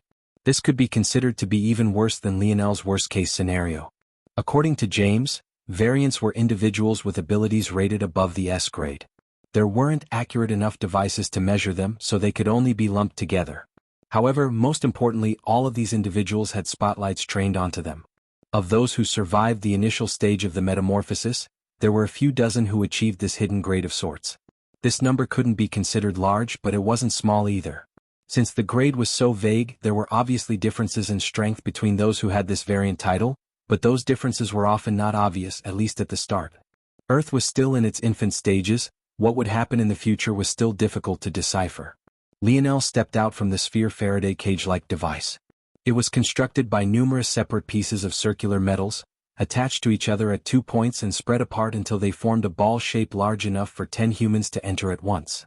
The moment he did, he felt like he wasn't a human who had stepped out from a steel ball, but rather a hamster who had fallen from his hamster wheel. The feeling of being the center of attention wasn't something Lionel was unused to. If it wasn't for this catastrophic event, he would probably have tens of millions of fans watching him play football every week. But this was still a weird feeling. The weirdest gazes came from those wearing what looked like lab coats, the symbol of Royal Blue Province's most prestigious research lab, Blue Pro Research and Labs, embroidered onto their lapels. They looked no different from ravenous beasts looking toward a piece of fresh meat. To scientists like them, the metamorphosis was like a gift to a child on Christmas. Which of them didn't want to uncover the truths behind these mysterious occurrences? Humans might not have many redeeming qualities, but one thing they were was curious, and they felt an insatiable need to cure themselves of this curiosity. The opportunity to study two variants brought was simply unimaginable. How could they not be excited? At that moment, the scientists who had all already swarmed Aina, split into a river of two and engulfed Lionel, who they had previously ignored as well. Lionel Morales, is it? To think you would be a variant as well. Please allow me to track your brain waves for a single month. I'll give you 10 ascension points a day in return. Don't listen to this old codger. Listen. I only want you to wear this micro camera so that I can monitor and record your fights. You don't have to wear it all the time, only when you head out for missions. I'll give you 5 ascension points a day in return. These old fools only know how to fight amongst themselves. You're a sensory type, right? You're perfect for my research. Unlike these idiots who seem to believe you can only be the lab RA, honorable test subject for one of us at a time, I have no issue sharing you. I only hope to meet with you once a week for help on a device I'm working on. The chorus of white lab coat-wearing maniacs made Lionel's lip twitch. Even Aina seemed bashful about all this. Her cheeks had a slight tint of red to them and she looked toward the ground to avoid their gazes. Such a scene made Lionel want to rush forward to protect her. You psychotic nerds. Don't you have any self-respect? Unfortunately, James' words completely fell on deaf ears. The scientists didn't bother with him even one bit. At that moment, the basement floor of the Fort City Hall received some more guests. The ding of a large elevator's descent could be heard before its thick steel doors slowly opened to reveal several middle-aged men and women wearing serious expressions. Their gazes swept over the underground lab to land on both Aina and Lionel, who were both being swarmed. Amongst them, Lionel easily picked out Tier 5 Admiral Milan. This time, his relaxed but stern expression had a bit of dark tint to it. Clearly, he knew how great the opportunity he had missed was now that Lionel and Aina were variants. However, he also knew that this would have been exposed eventually, and his family wasn't qualified to hoard such talents to themselves. The one in the lead of them, however, was a woman with wide hips wearing a tight knee-length skirt. Her hair was pinned up in a neat bun and her delicate features were hardly hidden behind the frames of her glasses. Much like her skirt, her blouse clung tightly to her curves, seemingly barely holding back the towering mounds on her chest. However, that view was partially obscured by the clipboard she held to it. No matter how you looked at it, she was just a secretary. In fact, the identification tag hanging from her waist made this guess all the more obvious. Though she was an outstanding beauty, a beauty not losing out to Joan no matter how one looked at it, she still shouldn't have been qualified to lead this small group of Tier 5 officials. 2 great talents have joined our Royal Blue Fort, this is great. The secretary smiled lightly, her visage lighting up the whole room. She curiously observed Aina before turning her gaze toward Lionel, but she was surprised to find that the young man was only curiously gazing at her as well. By her estimations, an 18-year-old boy at this moment should be doing his very best to stop the next current of drool from falling from his lips. How could he so calmly meet her gaze? Did he maybe not see women in that way? Though she thought this, as a woman with her level of standing, it was impossible for one to be able to read her emotions from her expression. Look at me, I forgot to introduce myself. I'm Maya, Royal Blue Province's Secretary Marquisette. I can be considered to be the personal aide of young Junior Governor Duke, so I apologize on his behalf for not being here. However, he is currently in the process of clearing in Grade Zone as we speak. A sudden flash of understanding overcame Lionel. Secretary Marquisette. That was a Tier 6 official position. Even Governor Dukes were just a single level higher. It was no wonder they were all so respectful to this woman. Lionel had never expected the Secretary Marquisette to be so young. He also realized now that the reason he thought she was a normal secretary was because from his vantage point, he could only see a part of the tag on her hip. I see, it's nice to meet you. I am Lionel Morales. Lionel smiled politely. Aina gave a polite greeting of her own, but she seemed to have gone back to her quiet, stoic self. Lionel really couldn't understand how she flipped through emotions so quickly. One moment she was yelling at him, the next telling him he stunk, the next she was blushing, and the next she was a brick wall. Women really were the bane of men. Since the formalities are out of the way, we should get to the important stuff. I'm sorry to tell you that until the capital sends a proper response, the two of you won't be allowed to enter any zones.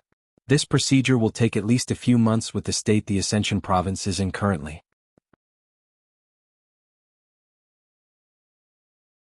Chapter 69.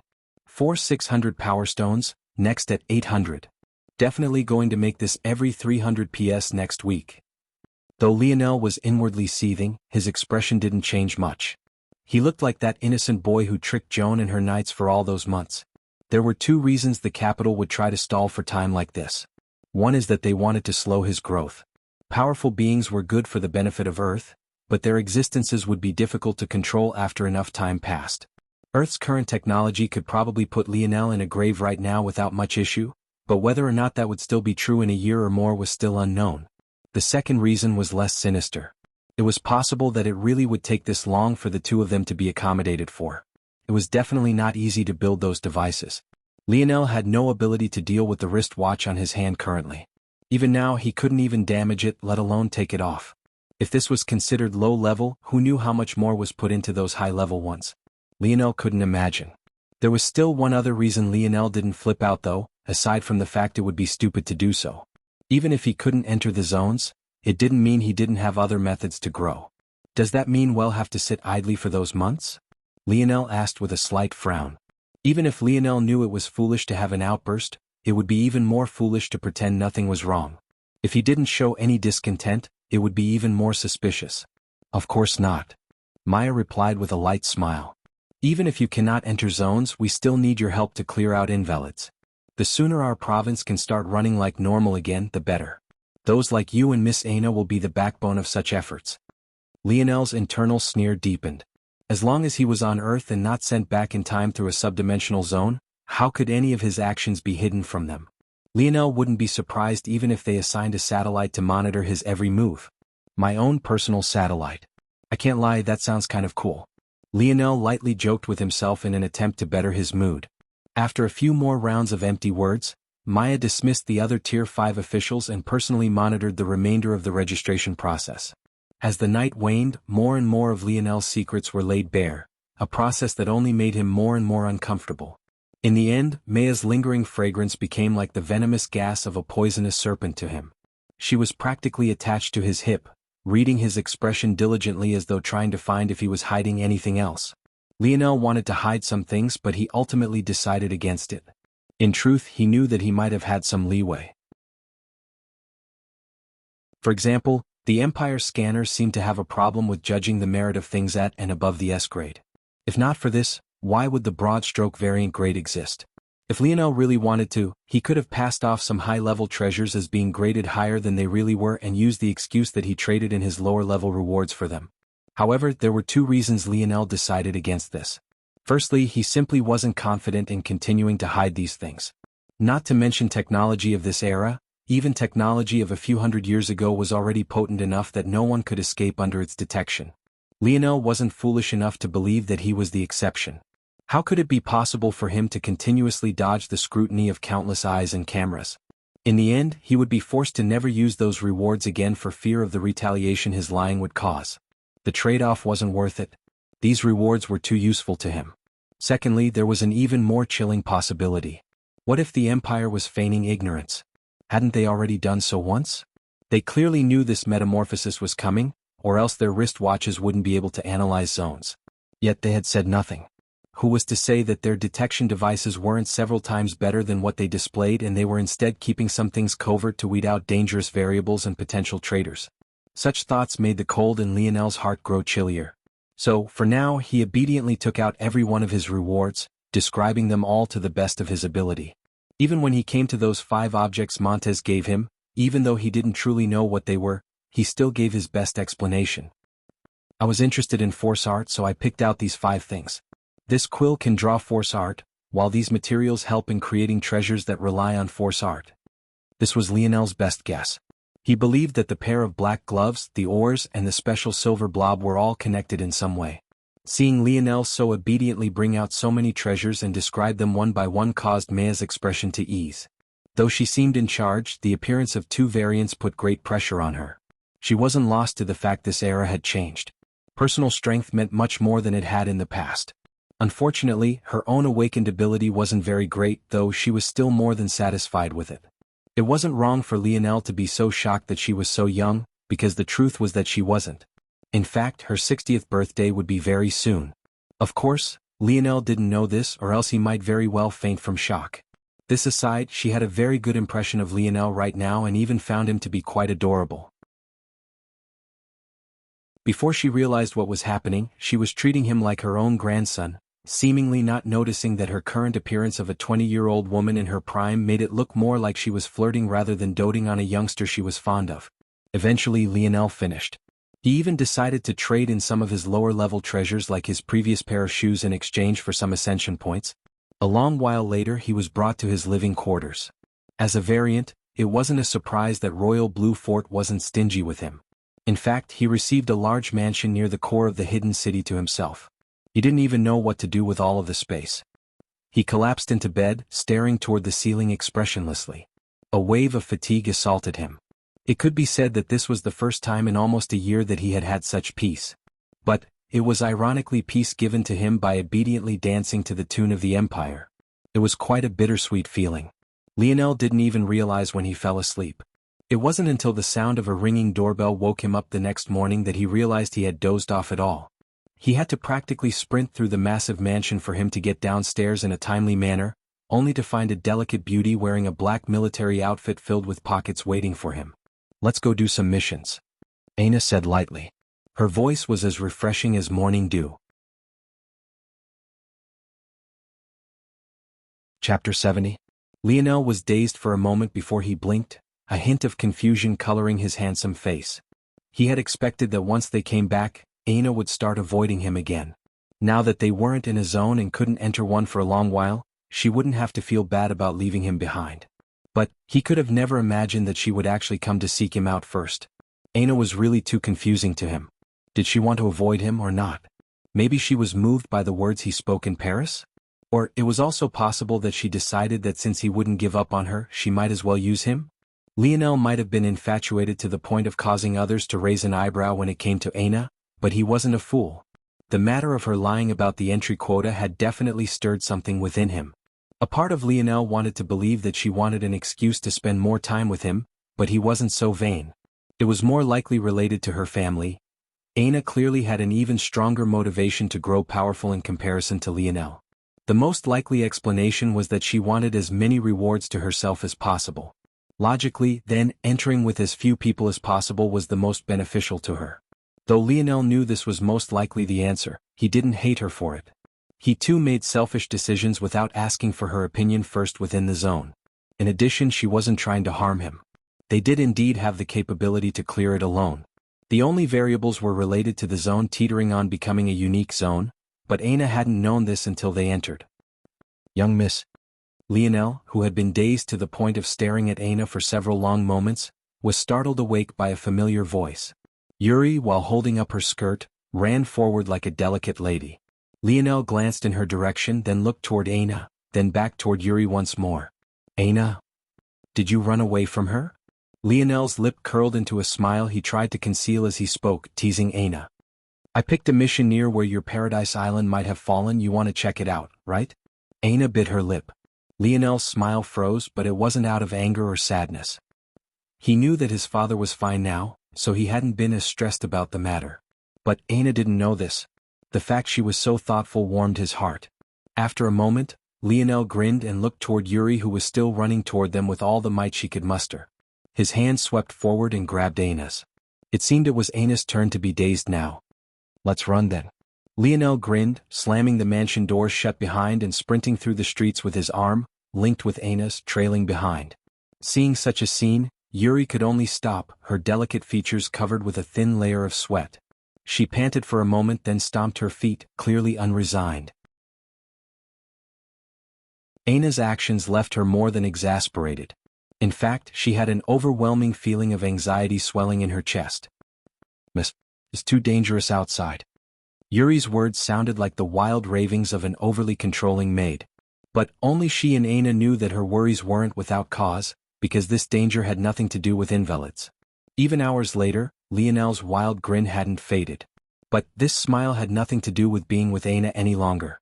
Rather, it had everything to do with the vehicle they were in. Lionel excitedly pressed on the gas pedal, winding through the wreckage of buildings with glee. He had never had the opportunity to learn to drive. Cars were too rare due to the densely populated cities. Everything had been boiled down to incredibly expensive public transportation. So, when Lionel found out that he could take out one of these armored jeeps thanks to his level of privileges, he practically jumped for joy. Can't you drive a little slower? Aina asked for probably the dozenth time. We're almost there. Lionel replied with a smile. Aina wished she had several more seat belts. Lionel's almost there response had been the only reply she received in return in the last 3 hours. The words had completely lost all of their meaning. At this point she could only swear to herself that even if Lionel pouted like a child, she would be the one to drive them back. She had lost count of the number of times the Jeep almost flipped over. Luckily for her this time around, Lionel really wasn't lying. They reached their destination in less than 5 minutes to find the sight of a wreckage that wiped the smile from Lionel's face. It could be said that the once glorious city was a mess. But until now, Lionel had still not laid eyes on the wreckage of a paradise island. It could only be described as devastating. Like the crater of a fallen meteor, the surrounding several hundred meters had sunken deep into the ground. Let alone the remains of buildings, it was more accurate to say that the shattered remains of structures impossible to deduce the original form of were littered about in a wild and unconstrained way. The subtle smell of rot pervaded the air. It wasn't obvious at first and one could easily become used to it after a few moments, but it was exactly this that left Lionel feeling so stifled. All he could think about was the fact those who died here probably didn't even have corpses intact enough to produce a smell more forceful and obvious. Even in death, they hardly left their stamp on the world. Lionel clutched the wheel of the Jeep so tightly that the creaks of its breaking plastic in his whitening hands could be heard through the silence. Unforgivable. This was truly unforgivable. Chapter 71. Bonus chapter for 800 Power Stones. Karma will get you all eventually. Lionel's grip eventually loosened and he sat silently for a while. Soon his breathing became steady once more. To the side, Aina wasn't sure how to console Lionel. Of course, she wasn't aware that Lionel wasn't feeling this way due to the likely death of his father. Regardless, she had similar experiences of her own. Her own mother was dead and her father had likely followed in her footsteps. But she had always had problems putting her emotions into words. She was always more likely to either implode or shut down. There didn't seem to be a third option for her. This time around she chose to shut down. Luckily for her, Lionel wasn't actually mourning the death of his father and quickly regained his composure, opening the driver's door and stepping out. It wasn't long before Aina followed behind him. How did you know to come here directly? I thought it would take us a few days to find it at least. Aina tried a probing question. Her words weren't wrong. Paradise Islands follow orbits, so where they fell would be variable. She only picked a mission to clear Perimeter 7 because it was near the general area, but she didn't expect to find the wreckage so quickly. Lionel took a deep breath. I remember the time they fell and I know the orbit like the back of my hand, so calculating where it wasn't a problem. He explained simply. The orbits of Paradise Islands weren't public knowledge. Or rather, the majority of their routes weren't. Only their stop points were known. As for the path they followed between them, it could only be left up to conjecture. For Lionel, who had been illegally traveling to the surface world for so many years already, it was simple to have this taboo knowledge. Lionel took a step and slid down the side of the crater. He knew that whatever his father left behind, it wouldn't have a problem surviving the fall. He didn't believe that his old man was dumb enough to not have a method of protecting his things. A part of Lionel held a small piece of resentment for his father. After all, since he knew this was coming, couldn't he have saved these people? But in the end, Lionel knew why he hadn't. Had he saved these people and then left, the Empire would definitely have all eyes trained onto Lionel. By then, even leaving the fort to come to this place would have been impossible. Lionel found the wreckage he knew must have been his home and began to dig. His home now had collapsed. Several large slabs of brick and stone folded atop of one another. In comparison to the other structures, this could be considered to be relatively intact. With him and Aina's work together, it wasn't long before a small path was created and they could duck into the remains of his home's living room, if you could even call it that. Their movements caused dust to fly into the air. The two covered their mouths but were unable to hold back their ensuing coughs.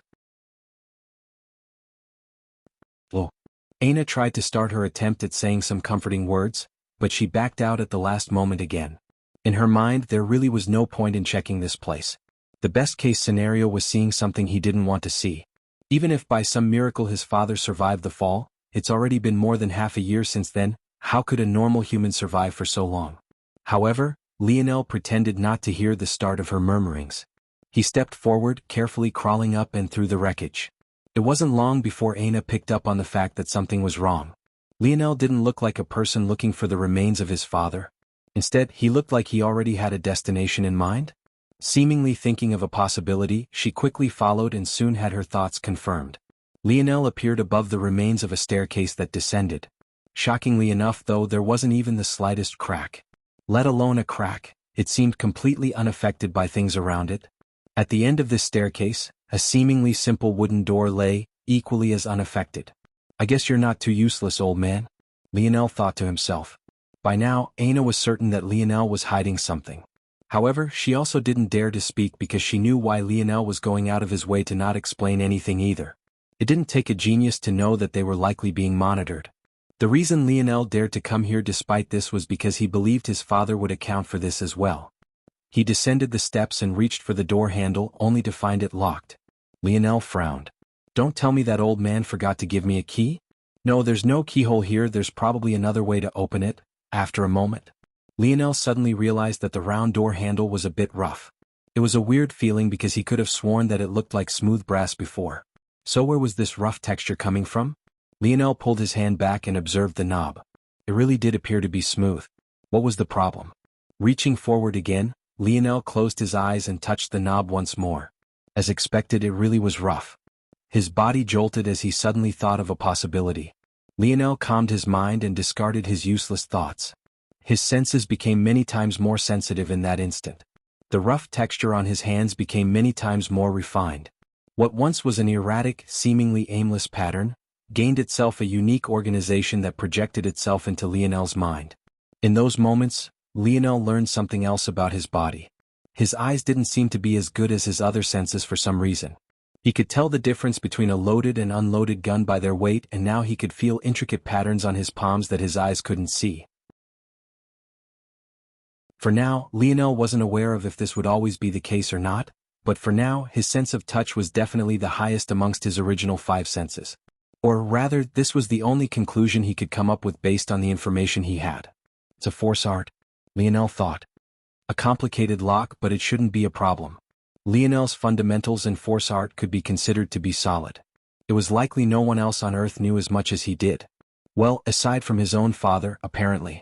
However, this lock wasn't meant to be some great test or an obstacle Lionel needed to cross.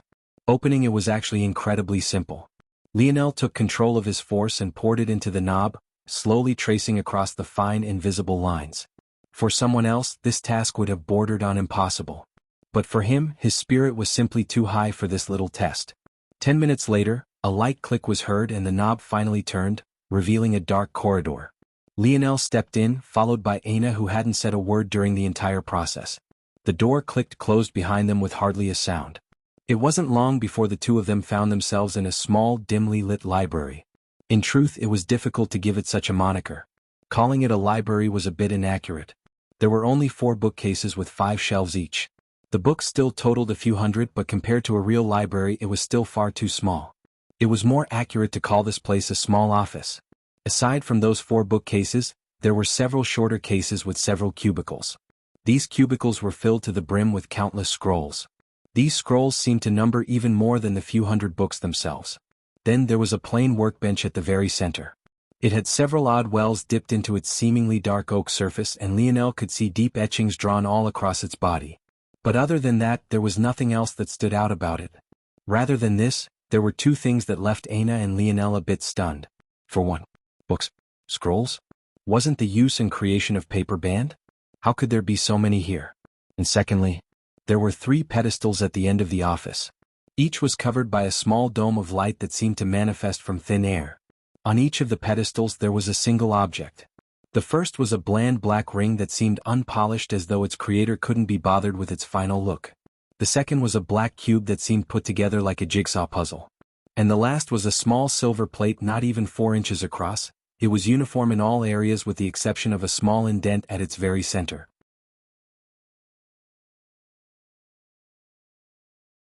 Chapter 72. Lionel stood silently for a moment, then took a step forward. Aina gazed toward his back with a complicated look. Why would he allow her to come here? It can't be that he really trusted her to this extent, right? But when she thought about it, what other choice did Lionel have? She sprung this sudden mission on him without warning and even plainly said it was in the area his paradise island might have fallen.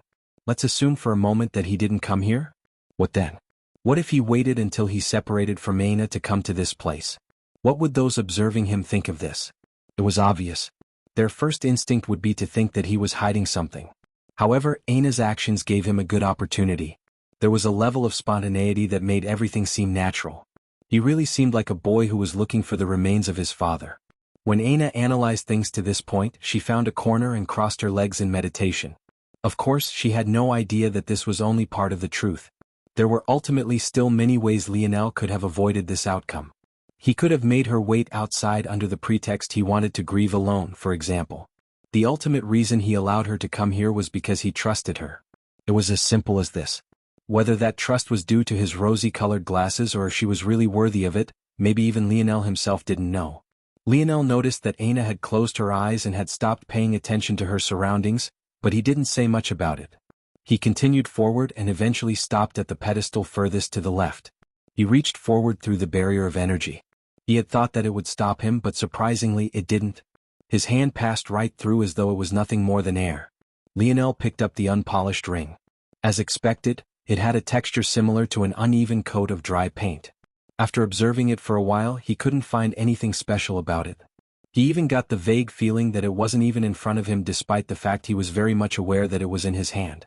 Suddenly thinking of something, Lionel stopped observing with his eyes and focused all his attention on his hands.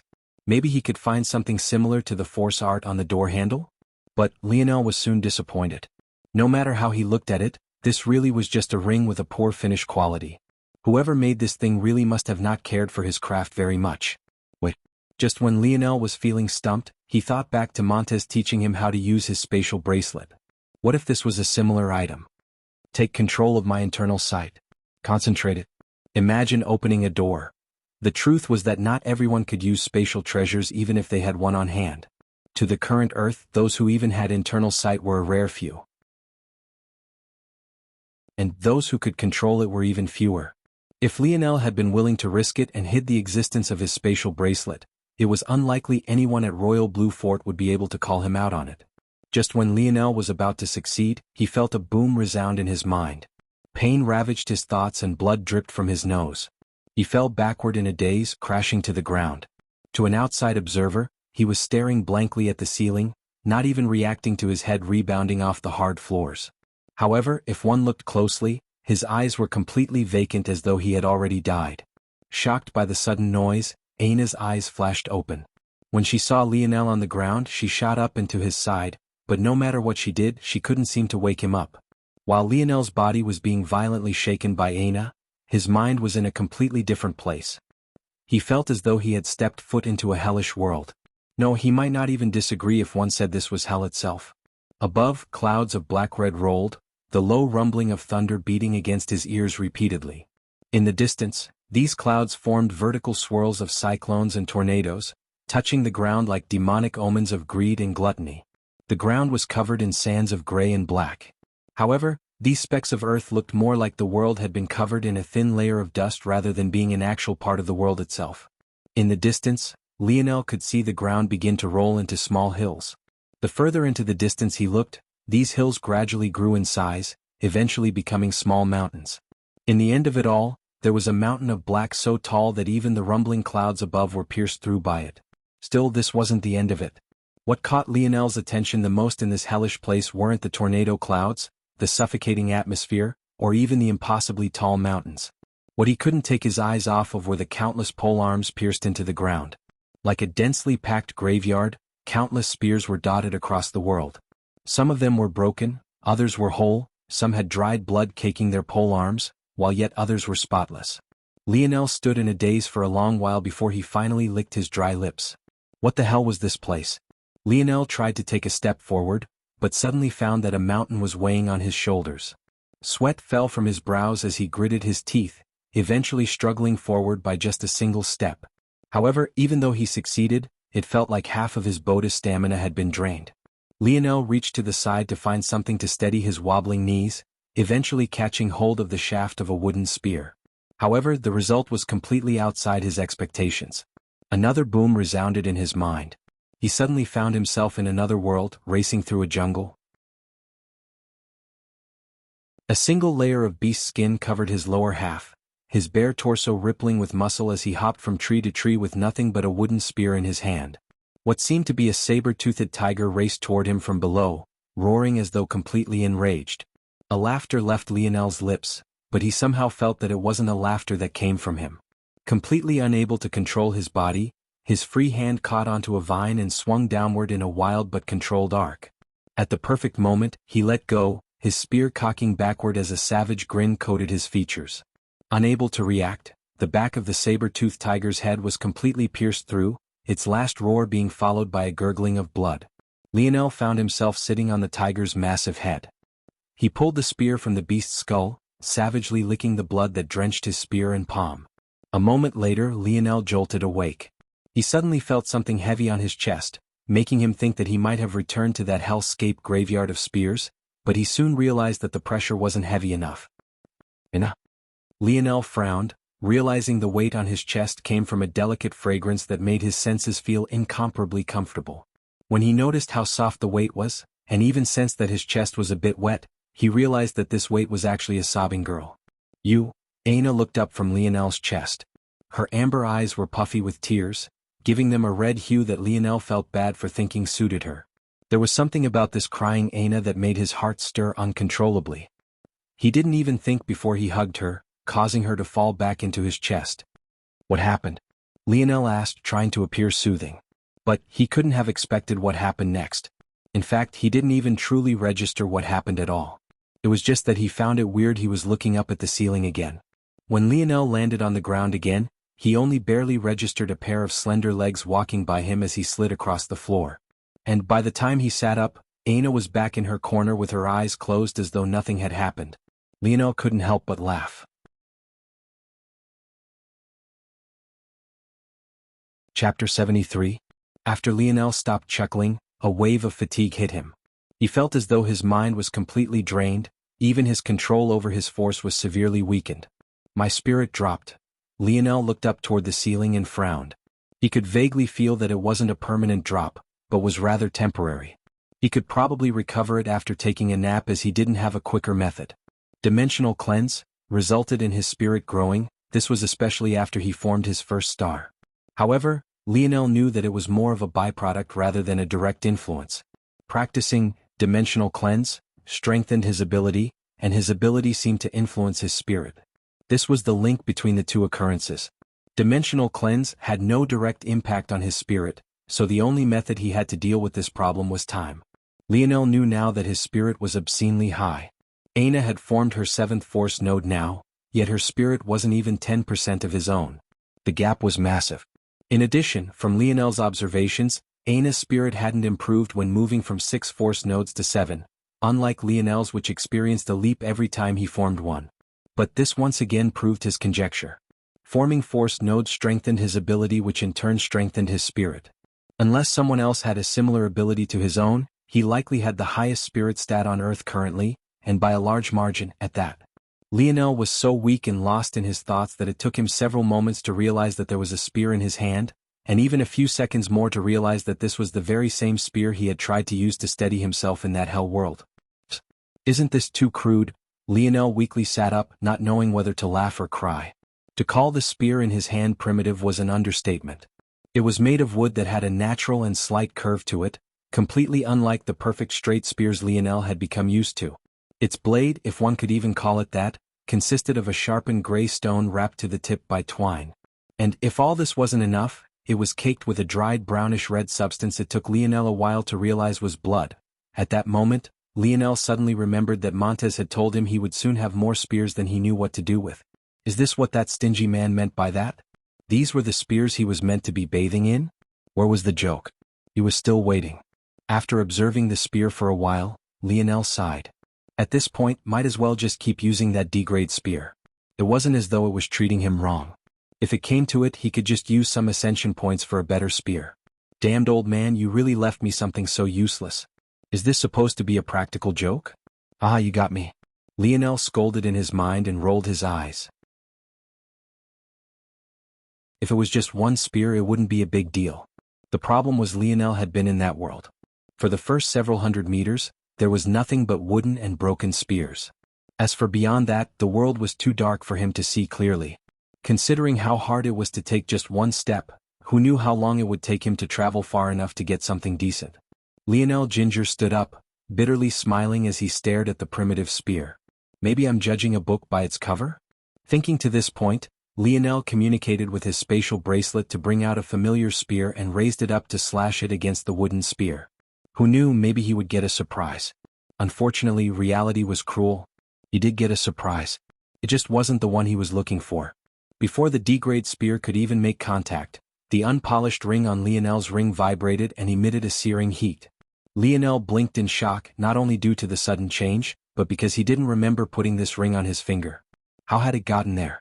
Lionel couldn't even react before his D-grade spear burst into a rain of ash, rendering him speechless. His spear.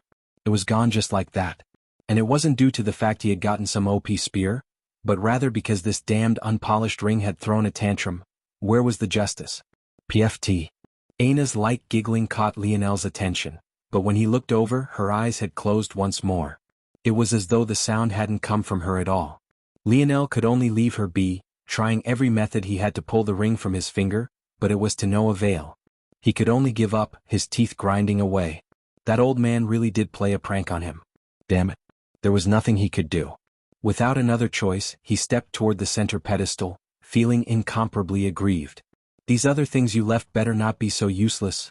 Of course, Lionel wasn't foolish enough to think that the ring really was useless. But he still felt the need to vent his grievances. Lionel reached forward and grabbed toward the silver plate. However, this time he failed to do so. Or more accurately, he didn't get the chance to. The silver plate suddenly vibrated and a hologram projection suddenly manifested itself. The image was of a handsome man with rich olive skin and a strong jaw. He wore a pair of glasses and he seemed quite scholarly. He was the kind of man who made immature women swoon and mature women choose as their ideal lover. However, when Lionel saw him, the grinding of his teeth only grew fiercer. The hologram opened its eyes and seemed to see Lionel before it looked at the spear in his hand and burst out into a fit of laughter. When it saw the pile of ash behind Lionel, its laughter grew fiercer to the point it might have begun to leak tears had it not been a hologram. The handsome and cool demeanor of the hologram completely vanished as he laughed without restraint. It seemed to be having the time of its life. Idiot. The hologram said. Normally people go for the middle first. Who asked you to start with the left pedestal? I even put it a few steps ahead of the other two. Don't patronize me, old man. Everyone reads left to right, why wouldn't I start with the left? Plus, you have to leave the best for last. I just didn't know that this best was you. Don't blame me for your stupid mistakes, blame yourself. You're just a cheap sci-fi ripoff. A first-generation hologram projection, really? Is this the 22nd century? Suddenly the hologram began laughing again, leaving Lionel confused. You idiot, I can imagine it now. You're probably talking to me like I have a real consciousness. I'm a recording. Damn, I really have a fool for a son. If it was up to Lionel, after hearing these words, he would tackle this hologram to the ground. Though he'd probably get beaten just like all the other times, he would have definitely taken down the old man with him. He had really fallen for such a simple trick, damn it. He remembered the old man telling him about prank voicemail messages he used to leave in the past. He also remembered brushing it off, saying that only an idiot would fall for such a thing. Yet here he was. Ana's light giggling could be heard in the undercurrents, but the hologram didn't react. Clearly it wasn't lying, this really was a recording. Lionel really didn't know why his father was obsessed with all this old tech. First paper, now holograms? This sort of technology had been phased out a long time ago. No one wanted to look at a transparent image all day. It was cool in movies, but in practice it was an annoyance. Phew, that was a good laugh. And if you're thinking of pretending you didn't fall for it when you meet me next, don't worry. I've already recorded this moment and saved it well. Lionel, seeing that his last spark of hope was gone, could only sigh. He really had thoroughly lost this time. He vowed to get the old man back one day. Anyway, we can get down to some more serious stuff now. Lionel's father's expression grew more serious. Even as a projection, he radiated a unique, suffocating aura. The ring on your finger is an heirloom of our Morales clan. It's simply known as Spear Domain, and it is thanks to it that our Morales clan awakened our Spear Domain lineage factor. There are only 3 other treasures like it, or rather only 3 others that have owners. With it, all spears are useless before you. Only spears recognized by the Spear Domain ring can survive beneath its presence. All others will become a pile of ash.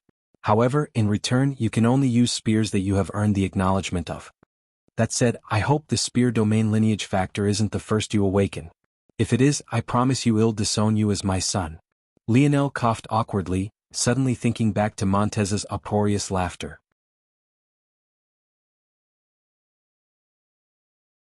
Chapter 74. Lionel didn't know what to say to this. His father's expression seemed serious, but Lionel had known for a long time what his father was like. This serious expression was just an act. However, Lionel could still tell that this act came from a place of seriousness. The sigh he heard come from the hologram a moment later confirmed this much as well. Forget it, forget it. It's impossible to tell what kind of mutations might occur. Your birth is a bit of a special case. So, though you're my seed and should have a higher chance of awakening our ancestral lineage factor first, something outside of my calculations might happen. Anyway, this recorded message will end now. Think of this silver disc as a dictionary left behind by me, your great and amiable, not to mention handsome father. Lionel rolled his eyes again when he saw that his old man was back to his joking ways. How many times did he have to tell this old man to not call him his seed? But he was grateful nonetheless. What he lacked the most was information. And, for some reason, while Montez couldn't give it to him, his father's projection could. Alright then. What is our ancestral lineage factor? Lionel probed the hologram. The hologram had lost the previous animated emotions it had, but Lionel still found it soothing to hear his father's voice, even if it was automated. Ping. The ancestral lineage factor of the Morales clan is known as metal synergy. What is the metal synergy lineage factor? Ping. The metal synergy lineage factor is the ancestral lineage factor of the Morales clan. Lionel thought this was another prank at first, but after a moment he seemed to understand something. What are the abilities of the metal synergy lineage factor? Ping. The metal synergy lineage factor has many abilities. It can most appropriately be described as the envy of all force crafters. Information omitted, scanning seed. Lionel felt a surge of energy course through him. Seed has not awakened metal synergy lineage factor. Information cannot be unlocked. Please don't tell me this damn thing is going to call me seed from now on. In the end, Lionel could only sigh. It seemed he had to ask really specific questions to get specific answers. If not, the response would be short and to the point and maybe miss out on something he needed to know. In addition, some information was barred from him unless he met certain criteria. After thinking for a moment, Lionel asked another question. Why is it that my old man wanted me to awaken metal synergy first? Ping. The Morales clan is divided into two branches. Velasco Morales was born to the metal synergy branch, though he later awakened his spear domain lineage factor as well. Information omitted. Seed is not yet strong enough to return to the Morales clan. Information cannot be unlocked. Alright, fine. How does this spear domain ring work? Ping. The spear domain ring is entered by the consciousness. The stronger one's internal sight, the further one can travel. Each spear has been acknowledged by the ring and has a thread of internal sight attached to it that gives insights toward the way of the spear. Information omitted, scanning seed. Seed has awakened spear domain lineage factor but has not grasped spear force. Information unable to be unlocked. For the love of God, stop calling me seed. Lionel's eyes narrowed. His father was born into the metal synergy branch of the family, but was somehow able to pass down the spear domain ring to him? If there wasn't some story behind this, Lionel wouldn't believe it. What is spear force? Lionel asked. Ping. Spear force is a force strengthening deviation. It is sharper than normal force and carries the strength of a force technique without the need to use one. What is a force strengthening deviation? Lionel asked, suddenly thinking of the weird red glow on Aina's axis. Ping. A force strengthening deviation is a mutation in force that amplifies its power in a certain path. Lionel drowned the silver plate in questions. Though many things were omitted due to his own weakness, he still learned a lot nonetheless. If it wasn't for the fact he was scared he would attract suspicion by staying here too long, he would have asked more. What is this? Lionel picked up the last object his father left. A black cube that was put together like a jigsaw puzzle. Ping. This is an heirloom of the Morales clan known as the segmented cube. Lionel's lip twitched. This old man didn't give him the heirlooms of both branches of their family, did he? Lionel didn't need to know the story behind this to know that there were definitely several unhappy individuals. What are the abilities of the segmented cube? Ping. The segmented cube is a darling treasure of force crafters. It is a lab. Information omitted, scanning seed. Seed has not awakened metal synergy lineage factor. Information cannot be unlocked. Lionel sighed. He had been hoping that this thing would be able to analyze zones for him. But it turned out to be a lab. A lab he couldn't even open at that. He wasn't a force crafter, so he couldn't even make use of this thing. It seemed he had made a mistake by not using one of his rewards on his own analysis device. Hold on, what is this thing called and what are its abilities? Lionel brought out a familiar cube with the very same childish silver glob. However, even in comparison to the past, it was even more hyper than usual. It continually rammed against the side of the cube as though trying to get to the segmented cube. Ping species of metal spirit detected. Metal spirit in its infant stages. The metal spirit is the favorite familiar of force crafters. Information partially omitted. Abilities: metal refinement, able to process and remove impurities from ores. Metal formation, able to fuse into the structure of metals and change its form, perfect for crafting intricate parts. Metal spirit in infant stages. Abilities limited. Metal spirit, unnamed, evolution stage, tier 1 black. Lionel frowned. He thought this was a tier 7 black reward. Why was this metal spirit infant only at the tier 1 evolution stage? How could Lionel know that Montez had used a loophole to bend the rules? Let alone a tier 7 black reward, a metal spirit was worth more than even a tier 9 gold reward. In fact, infants were worth more than even mature metal spirits. Still, though he didn't know this truth, his mind was still spinning. Since this metal spirit was a living thing and it had evolution stages, it should be possible to help it mature, right? Just when Lionel was about to ask the silver plate some more questions, a violent tremor suddenly shook the underground space, causing Lionel's eyes to narrow. This wasn't a normal phenomenon. Someone was attacking them from above. Damn it. It's been only half an hour. It can't be that they really came after us for this, right? No, it's definitely something else. Just when Lionel was at a loss for what to do, the segmented cube suddenly spun in his palm, breaking into its several pieces and engulfing the entire room. Before Lionel realized what had happened, the cube had expanded to the size of a room and back to the size of his palm in the blink of an eye. But while it seemed like nothing had changed, Lionel immediately realized that all the bookshelves and cubicles filled with scrolls had vanished, leaving nothing in the small office. The loud booms continued. To Lionel's shock, the room that had remained unaffected after a fall from the skies suddenly began to crumble. Damn it. Lionel placed the segmented cube and silver plate into his spatial bracelet before making eye contact with Aina. He was shocked to find that she was emitting a dangerous aura, a stifling killing intent springing forth from her small body. She knows who these people are? There was no time to communicate. The two shot down the crumbling corridor, bursting out to find themselves surrounded.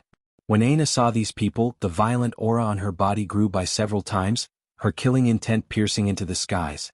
At this moment, her presence was no weaker than Lionel's when he focused. Aina Athelys Brazinger, daughter of traitorous scum Adam Rainier Brazinger.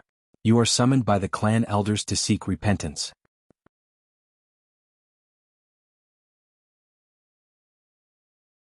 Chapter 75. Bonus chapter for 1200. I admit defeat. It will be 300 PS a bonus chapter next week. Weeps, there were 6 of them. Every single one had fiery red hair and blazing red eyes.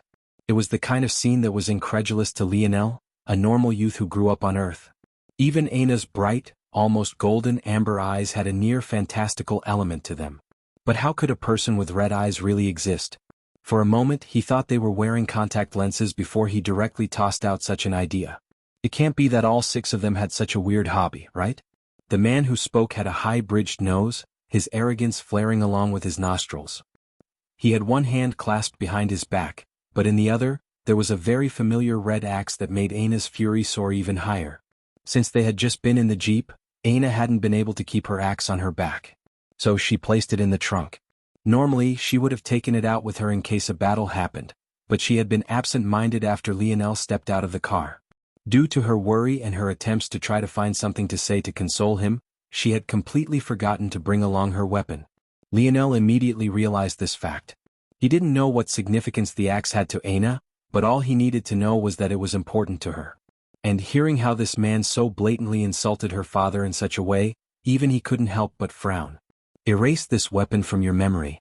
The man sneered when he saw Aina's gaze. This mighty heirloom of the Brazinger family, since when was it the right of a bastard child to wield? let alone the fact this bastard is a woman. Lionel's expression darkened. 6 middle-aged men came to bully a young girl of not even 20 years old. Even if Aina wasn't the woman he liked, he would be enraged. Lionel's palm flicked upward and his dented shield slid onto his left arm, which held tightly onto the metal spirit. The grip his right hand had on the wooden spear tightened, his expressionless visage acting like a cover for brewing storm. That day, when those 3 goons dared to insult Aina, he crossed over his own moral boundaries and slayed them without blinking an eye. Even he wasn't proud of this moment. He wanted to maintain his clarity when he killed.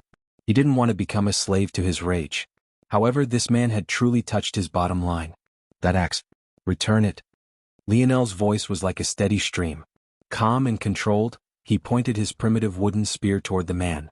Looking at Lionel's spear, the 6 men found it difficult to hold back their laughter. What kind of monkey tool is this exactly? Kid, if you know what's good for you, you'll take a step back and stay out of these matters. The cold words of the first man who spoke cut through the jeers. His body seemed to brim with power, making him appear like a beast restrained by chains. However, even still, his words had barely fallen when Lionel had already shot forward. Lionel knew why these people were here now, and he even caught a faint inkling of why Yuri would chase after Aina like that to stop her from leaving. Originally, he thought that she just didn't want the 2 of them to continue spending time together, but it seemed he had wronged her with his thoughts. It was no coincidence that these people didn't appear during the days he, Aina, James and the others were traveling to Royal Blue Fort, yet appeared now. He remembered Aina's words from that day quite well. The only reason I still carry their name is so that I can reject it myself when they most wish for me to keep it. The moment they learned that she was a variant, they came here to flaunt themselves and even took her prized possession. These people were scum. The man's gaze narrowed as he swung Aina's axe. However, what neither the man nor Lionel expected was that before they could even trade blows, a small fist would collide with the man's face. With Lionel's senses having sharpened to the point of near enlightenment, he caught every detail. The break in the tall bridge of his nose, the crack that followed in his teeth, the way his skin and face deformed beneath the weight of the strike. The man was sent flying, crashing through several fallen buildings without even the ability to stop himself. In that moment, Aina had appeared in the midst of the 5 remaining men. Her bloodthirsty aura reached into the skies, her long hair wildly whipping about as a crimson energy coated them. Though Lionel could only see her back view from his standpoint, he could feel her fury. If it wasn't for the fact she had already formed her 7th node and stabilized her force, she would have most definitely already entered a berserk state. In fact, even then it seemed like she might lose her mind again regardless. Lionel's pupils constricted into pinholes. It was only now he realized just how much he had underestimated Aina. Her unstable aura hadn't just affected her mental state, but it very clearly negatively influenced her stats. She hadn't activated her force just now, so logically, the influence of her 7th node shouldn't have been so obvious just yet. However, Aina bracing, strength, 149, speed, 103, 122, agility, 108, coordination, 110, stamina, 131, reactions, 112, spirit, 006, force. In that instant, her burst of speed was most definitely higher than her base stats. Lionel suspected she either used an item she received as a reward, or a technique of some sort that utilized a power outside of force. Her instability really had such a large effect on her. These 6 don't seem to have the same instability. Uncle Montez even said that clans keep a very tight grip on their lineage factor techniques. Could Aina's instability be due to the fact she doesn't have their technique to practice? Do you think I need your heirloom? Aina's voice carried a biting cold. If it wasn't because my father wished for me to keep it, I would have thrown it into the nearest scrapyard. Don't think of leaving here alive today. Lionel's gaze flickered as the man weakly stood from the pile of rubble. The men around Aina glared at her with trepidation and anger, but also caution. They didn't dare to move recklessly just yet. The man's face was completely distorted. His face was savagely sunken, making it impossible to tell what expression he was trying to convey. But the sudden roar he shot into the skies made it clear that it was rage. His body began to morph, growing more than a foot and springing forward with dense patches of fur. It wasn't just him, but the 5 men also underwent similar transformations. Lionel's frown deepened. The good news was that now they didn't need to be in the dark about their abilities any longer. As for the bad news, their stats all increased by more than 20%. Their strength stats especially doubled. Before, the strongest strength stat was a mere 0. 80. But now, the man who now had the face of a wolf, howling into the skies like a madman towering at almost 8 feet tall, had crossed 160. He'll tear you limb from limb and drag you back to the clan as a cripple. He'll be sure you experience even worse dread than your whore mother.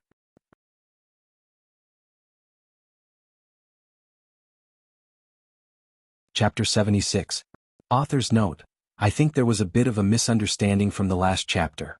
The Brazinger clan isn't a werewolf clan, though I can see now how that could be the conclusion you guys would make. I won't say any more, I prefer to explain via the story's narrative. The man's face distorted. The cracks to his bones and teeth healed as his nose became a snout and his hands gained claws. The clothes on his back tore to shreds, revealing a tight compression suit that covered much of his fur. Though all 6 were wermen, the beasts they morphed into were completely different. While the man who wielded Aina's axe seemed to be crossbred with a wolf, one seemed more akin to a fox, another looked more like a hyena with gross-colored yellow fur. In addition, there was a panther, a cheetah-like man, and finally a rat? Of all the men, there was one who instead of growing in size shrank instead. In addition, the boosts to his stats were the most minimal. However, when Lionel's gaze landed on him, the blaring sounds of warning shot through his mind. Lionel couldn't understand where this warning was coming from. He was certain that he didn't have such an ability. So what was going on? Unfortunately, there wasn't time to think about it. The werewolf's howl had come to an end, fiendish growls and dripping saliva fell from his sharp teeth, a crazed glare piercing toward Aina. He gripped Aina's axe, his muscles pushing against his compression clothing like tightened steel cords. The power brimming in his body was simply unimaginable. His and Aina's gazes collided in the air before they simultaneously shot forward, fury painting both of their features. Lionel no longer hung back. He was already not far from the group after his initial charge. In addition, it was in none of their best interests for this battle to drag on. As though in tacit agreement, none of them used their force. If they did so and caused an invalid horde to make their way here, they wouldn't even know how they died. Lionel stopped hesitating, his wooden spear piercing toward the were-hyena. He had expected it to be no more than a normal strike. But the moment he used the spear, he felt a savage aura envelop his body. It was as though he had entered the jungle once more, and this man before him was not a man, but rather a real beast. Lionel's eyes reddened, a savage grin appearing on his face. His sudden change caused the were-hyena to be at a loss. Before the latter could react, the stone blade had already appeared at his neck. In that moment he really felt he would lose his life. The bloodthirsty pressure emitting from Lionel was no different than one of a predator stalking his prey. A claw suddenly appeared before the were-hyena's throat. The were-panther had reacted quickly, his blackened paw leaving silver streaks in the air to bat Lionel's spear away. It should have been a simple task. His claws were no weaker than a C-grade blade. The sight of him dicing up the stone blade of Lionel's monkey weapon had already played in his mind countless times. But reality was cruel. Lionel's savage grin didn't fade as his wrist twisted. With impossible coordination, the were-panther's claw, which had been aimed at the flat of the blade, was suddenly aimed at its edge. Lionel's arm swept upward as though this was the strike he wanted to levy from the very beginning. The agonizing roars of the were-panther sounded as 3 of his bestial fingers had been lost. Lionel didn't give him time to retreat. His hips swung, his legs flexed, his toes almost dug through his treasure shoes to leave 10 indents on the broken concrete beneath their feet. His body was like a well-oiled engine. Each action was perfectly supported by a supplementary muscle. The tiniest fibers, the weakest ligaments, each was put into motion, squeezing out their greatest potential. If Lionel was truly conscious at this moment, he would realize that his coordination stat had touched upon an eye-popping number. His speed exploded, reaching the chest of the roaring were-panther in a flash. He had lost the were-hyena due to his interruption, so shouldn't he pay a price? The actions were too sudden. The head of a man-turned panther flew into the skies, a fountain of blood raining down and coating Lionel. Droplets of crimson fell onto Lionel's face.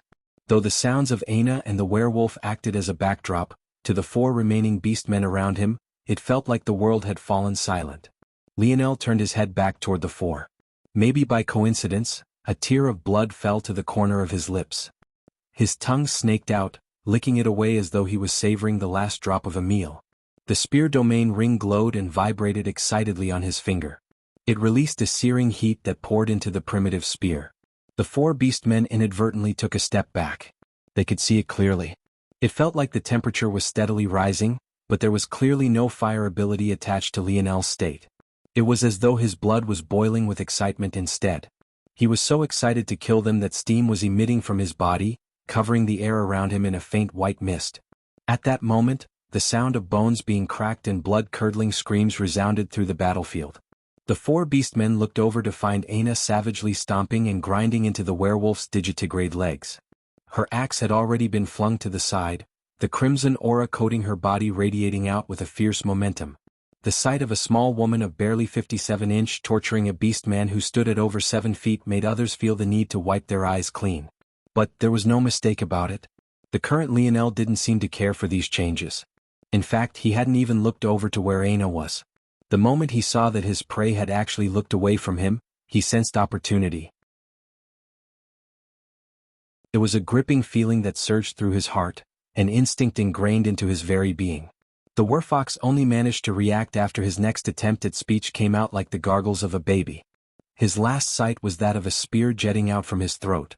Lionel wanted to take advantage of the situation to lop off another head, but before he could, a surging tide of force shot into the skies. Lionel's expression changed, the crimson in his eyes fading away as he regained clarity.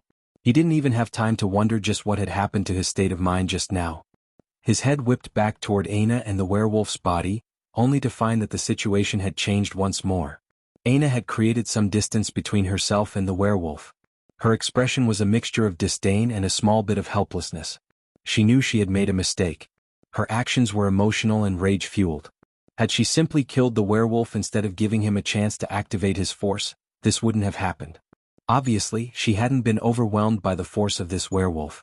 Rather, she had chosen not to use her force, not much unlike all the others. However, this fool actually used his without regard for the situation. They were in the middle of nowhere. The nearest fort was at least a 3 hours drive away. Yet this idiot released his force like this. Lionel's expression turned serious. He could already sense several invalids who had turned their attention toward this place.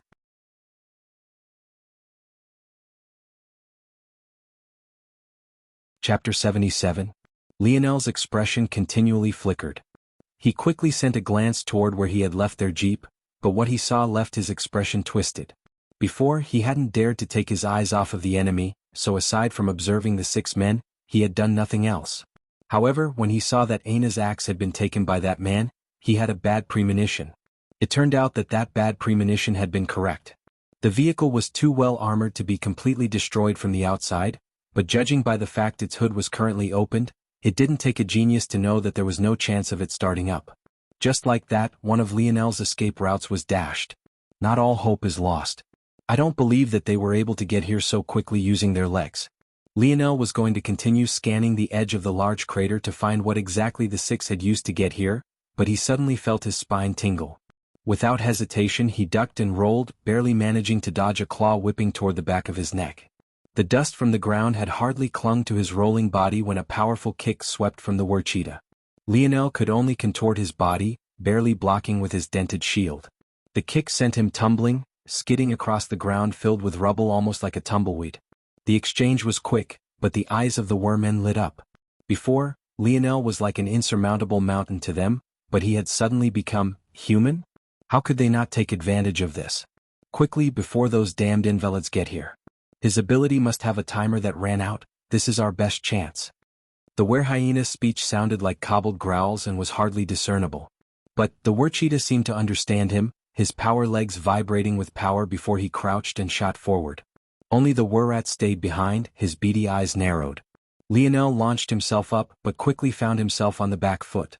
Even the weakest of his senses, his eyes, was still far more powerful than the normal person. Not to mention realizing the trajectory of the attacks being launched at him, they even seemed slow in Lionel's eyes. But every time his body would be too slow to react. Like this, the spear that had once carried a foreboding of murder and blood became a normal stick that could only be used to block. In fact, if it wasn't for Lionel's dented shield, his spear would have been snapped in half a long time ago. Lionel felt exasperated. Hadn't he just killed 2 of them with absolute ease? Why was it suddenly so difficult?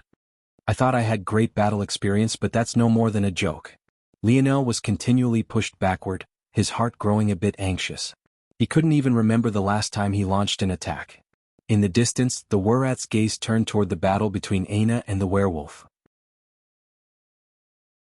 Before, it had been one of incomparable ease for Aina, but now that her opponent was using force while she was repressing her own, even she was forced to take him more seriously. Their fists collided in dull booms, the savage aura coating Aina's body not dispelling even in the slightest. Even though blood slowly dripped from her hands, her ferocity only seemed to increase. Though the werewolf used his force, Aina still didn't dare to do so. The man had only formed a single force node.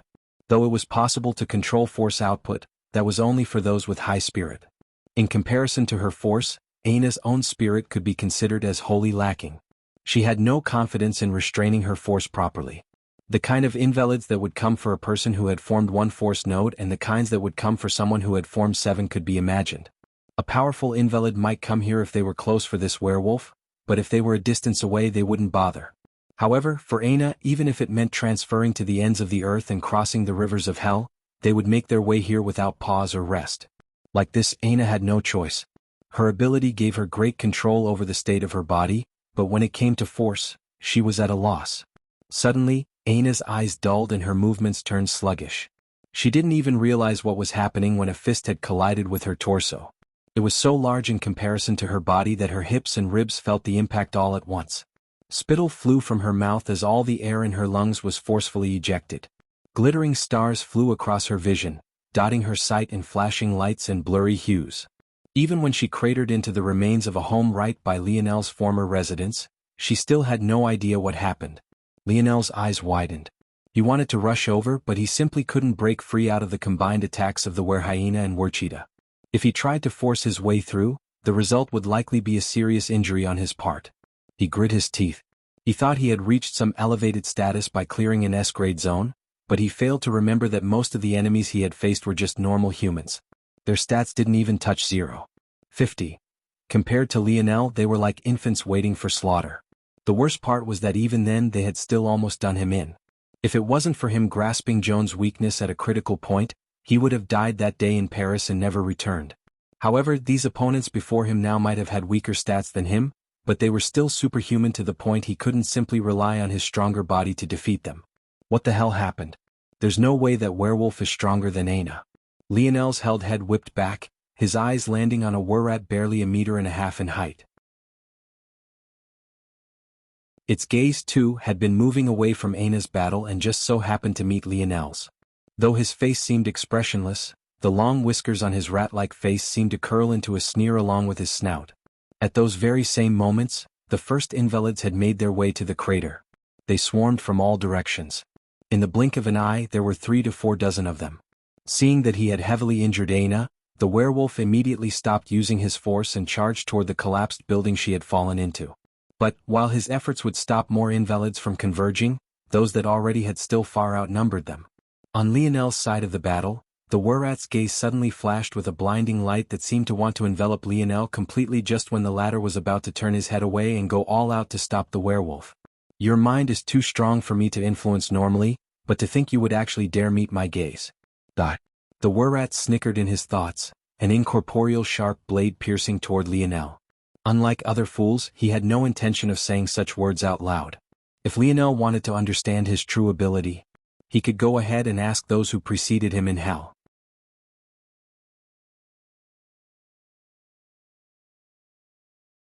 Chapter 78. We'll be changing DD's cover soon, keep that in mind. A familiar feeling of danger overwhelmed Lionel. It was as though this instinct had been subconsciously repressed by him but was bubbling forth, clawing its way out of the hidden depths of his mind. However, it was too late. Lionel couldn't see what it was that hit him. It was completely invisible. Yet, it felt as though a strong blast of air had assaulted his face. His eyes watered, his head whipped back, and eventually, his gaze dulled like he was reminiscing on memories long since past. Seeing Lionel's dazed expression, the werhyena and wercheetah didn't hesitate for even a moment. The former roared and opened his jaws wide, biting at Lionel's neck. The latter's right thigh bulged in size and grew by a fold, striking forward like a vicious whip that left whistling sounds hanging in the air. Bang! Bang! The wercheetah's kick and the werhyena's bite landed as one. By all rights, Lionel's neck should have been bitten through while his lower body was sent flying. With the strength of the two wermen, his decapitation was almost guaranteed. But neither of them could have expected that a seemingly flimsy ray of blue light would stop them both. Lionel's body was sent flying, but the ones howling in pain wasn't him who was lost in a daze, but rather the were-cheetah who had shattered his leg and the were-hyena whose row of teeth were now broken. The were-rat's pupils constricted. Just what kind of treasure is that? Lionel could have never expected that the treasure he picked out for the sake of self-grooming would have such powerful defensive capabilities. But this was only natural. How could a quasi-tier 1 bronze treasure be so simple? Suddenly the were-rat felt an overwhelming sense of danger. His beady eyes widened to find Lionel slowly standing up. However, this wasn't the shocking part. He had already expected this much after seeing the states of the two were-men. What truly shook him with fear was that Lionel's savage expression had returned. The sight of him climbing back out of the rubble was akin to watching a devil climb up from the depths of hell.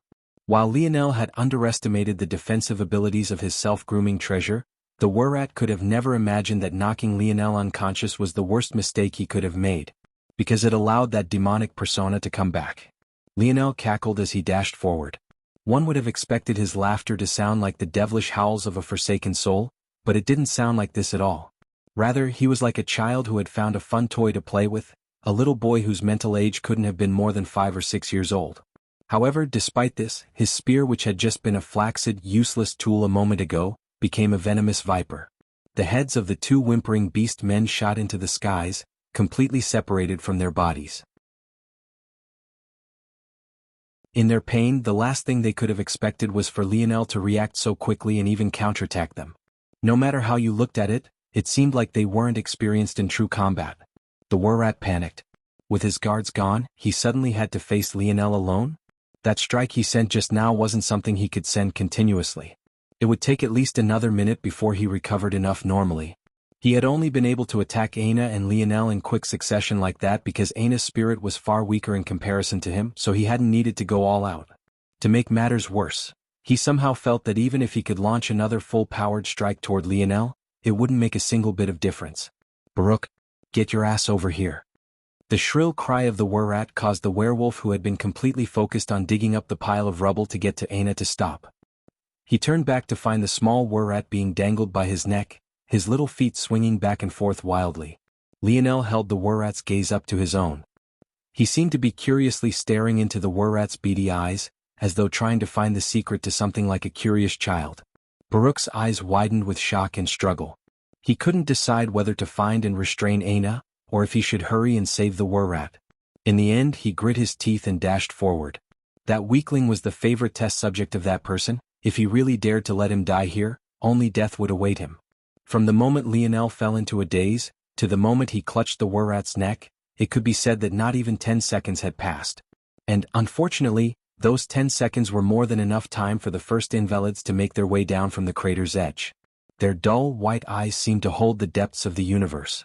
Many of them looked no different from normal humans. Those with low-grade abilities tended to have small boosts to their speed or strength. As such, low-grade invalids didn't normally have weird mutations amongst them. However, there were still 3-grade invalids amongst the several dozen. If Lionel was conscious, he would have recognized these 3 as a part of the 12-grade invalids listed to be here in Perimeter 7. One had the slithery tongue and green scales of a poisonous snake. Another had skin that radiated a bright golden light that made the air around her sizzle. And the last had a head a fold in size larger than it should have been. This last one's head was completely bald, but had veins of blue crazily pumping across his forehead and head. Even its eyes were a size bigger than it should have been. Baruch seemed to think that it wouldn't be a problem to run from these invalids, or maybe he was still too overconfident in his strength. If not for this, why would he so blatantly enrage a variant? He must have really believed that he was invincible. He wanted to rush toward Lionel, quickly deal with him and run away with the were-rat. However, crack. As though bored and disappointed with a toy, Lionel tossed the were-rat aside. The latter had widened its beady eyes as far as it could, and blood even dripped from their sockets, but it was to no avail. "No!" Baruch roared. His swift yet massive figure appeared above Lionel with a leap. He was finished. He really was finished. If he wanted a chance to live, how many more of those cruel experiments would he have to suffer through? It was his fault. It was all his fault. Die. Baruch's claws extended another several inches, slashing down toward Lionel. With a playful smile, Lionel dropped the metal spirit's cube to the ground and slid his dented shield to his hand. He gripped its edge tightly before sending it flying forward like a frisbee. Baruch could hardly react before the hard metallic edge smashed between his brows, leaving him dizzy and disoriented. The last thing he felt before the light faded from his eyes was a sharp pain in his throat. His spine was cleanly severed and everything fell to darkness. Lionel crossed over Baruch's body like it wasn't worth much. He didn't even bother to pick up the fallen metal spirit. He had found much more interesting prey.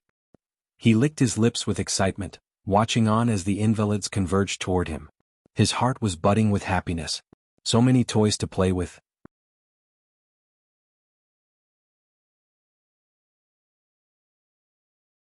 Chapter 79.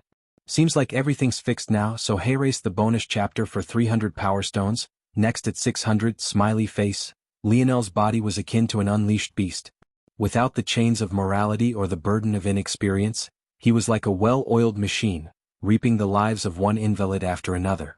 The large-headed grade invalid seemed to be sending rays of mental attacks toward him, but they seemed to roll off of Lionel without the slightest hint of success. Without the ability to attack, this invalid was the first to fall. Compared to the large armies Lionel had faced, the invalids were a loose pack of sand. They didn't work together and their intelligence seemed to be several levels lower than that of humans. With the level of Lionel's current battle sense, it was too easy. The truth was that at this point, Lionel had already regained his senses. It was just that he was in a state of limbo. He felt like his body was a mech suit and his eyes were its windows. He was currently watching this mech suit being controlled by someone else, but through the lens of his own gaze. It was a feeling that made him somewhat sick and lightheaded. The dizziness made him feel like he just might vomit any moment now, but due to the fact he wasn't controlling his body, he couldn't even if he wanted to. Of course, this wasn't to say that this was a forceful possession.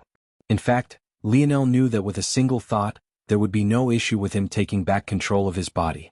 It was this feeling that made him realize that this experience wasn't him being in danger. Rather, it was an opportunity. Still, the more Lionel observed, the more incredulous it became. He could tell that the consciousness of this primitive man couldn't use power beyond the means of his body. But he couldn't help but think, was this really his strength? Laughter left Lionel's lips as his head tilted to one side. A sharp tongue dripping in violet poison whizzed by his head, only to be caught in a hand of his covered by a thin blue light. His arm bulged as he pulled with all his might, his spear-wielding hand snaking forward. Ding! The stone blade rebounded off the forehead of the lizard man invalid, but this only made Lionel's eyes brighten with even more excitement. The angle of his wrist shifted and with a flick, the rebounded spear sliced the invalid's tongue in two. In that moment, the female invalid surrounded by a heated golden radiance closed in. However, the heat emitting from her body charred the weaker invalids to dust, cutting down their number once more. She grabbed toward Lionel, who seemed to have not noticed her presence. But just before she made contact, she found a wall of green being thrown toward her. The lizard man invalid and female invalid clashed, causing an exchange that left the latter on the losing end. She was of the grade due to her uniquely high temperature force, but her other stats were barely at the B grade. It might have still been fine if all that happened was her clash with the lizard man invalid, but how could she, with her dulled intelligence, be conscious enough to guess how insidious Lionel would be? Using the disruption to her wall of force caused by the lizard man, Lionel squeezed the blood and venom from the tongue in his hand onto his spear tip. With one swift motion he attacked from the lizard man's back. The female invalid couldn't even see the danger she was in before a cut not even a centimeter deep appeared on her thigh. The two invalids finally fell over, however in the blink of an eye, the two were incapacitated. One was paralyzed by poison while the other had had their entire front side scorched, not to mention their pupils melted. As though feeling this wasn't enough, Lionel appeared above them, grinning savagely as his foot stomped down onto their heads repeatedly. He was a complete madman, his laughter ringing out and echoing over the sunken walls of the large crater. At that moment, the sound of shifting rubble caught Lionel's attention.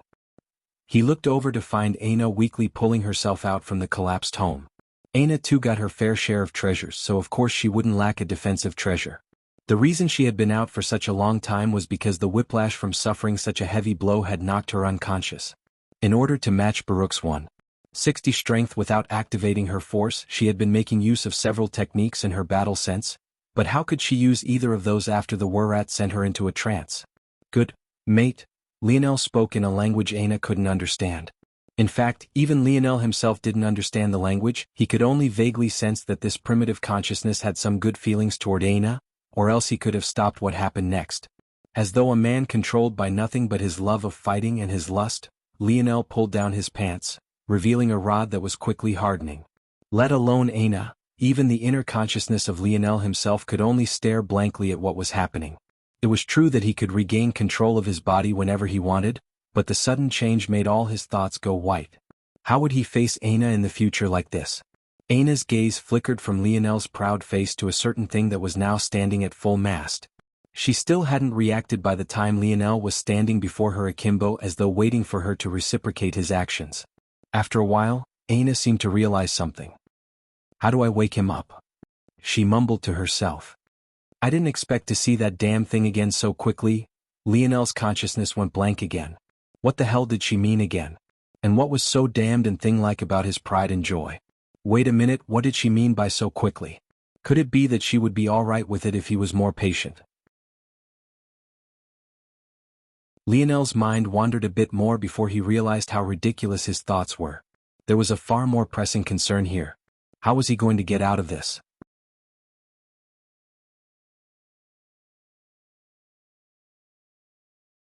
Chapter 80. Lionel cleared his throat, taking back control of his body. Pretending as though nothing had happened, he turned back and walked to his pants, put them on and looked into the distance. Nice weather we're having today, right?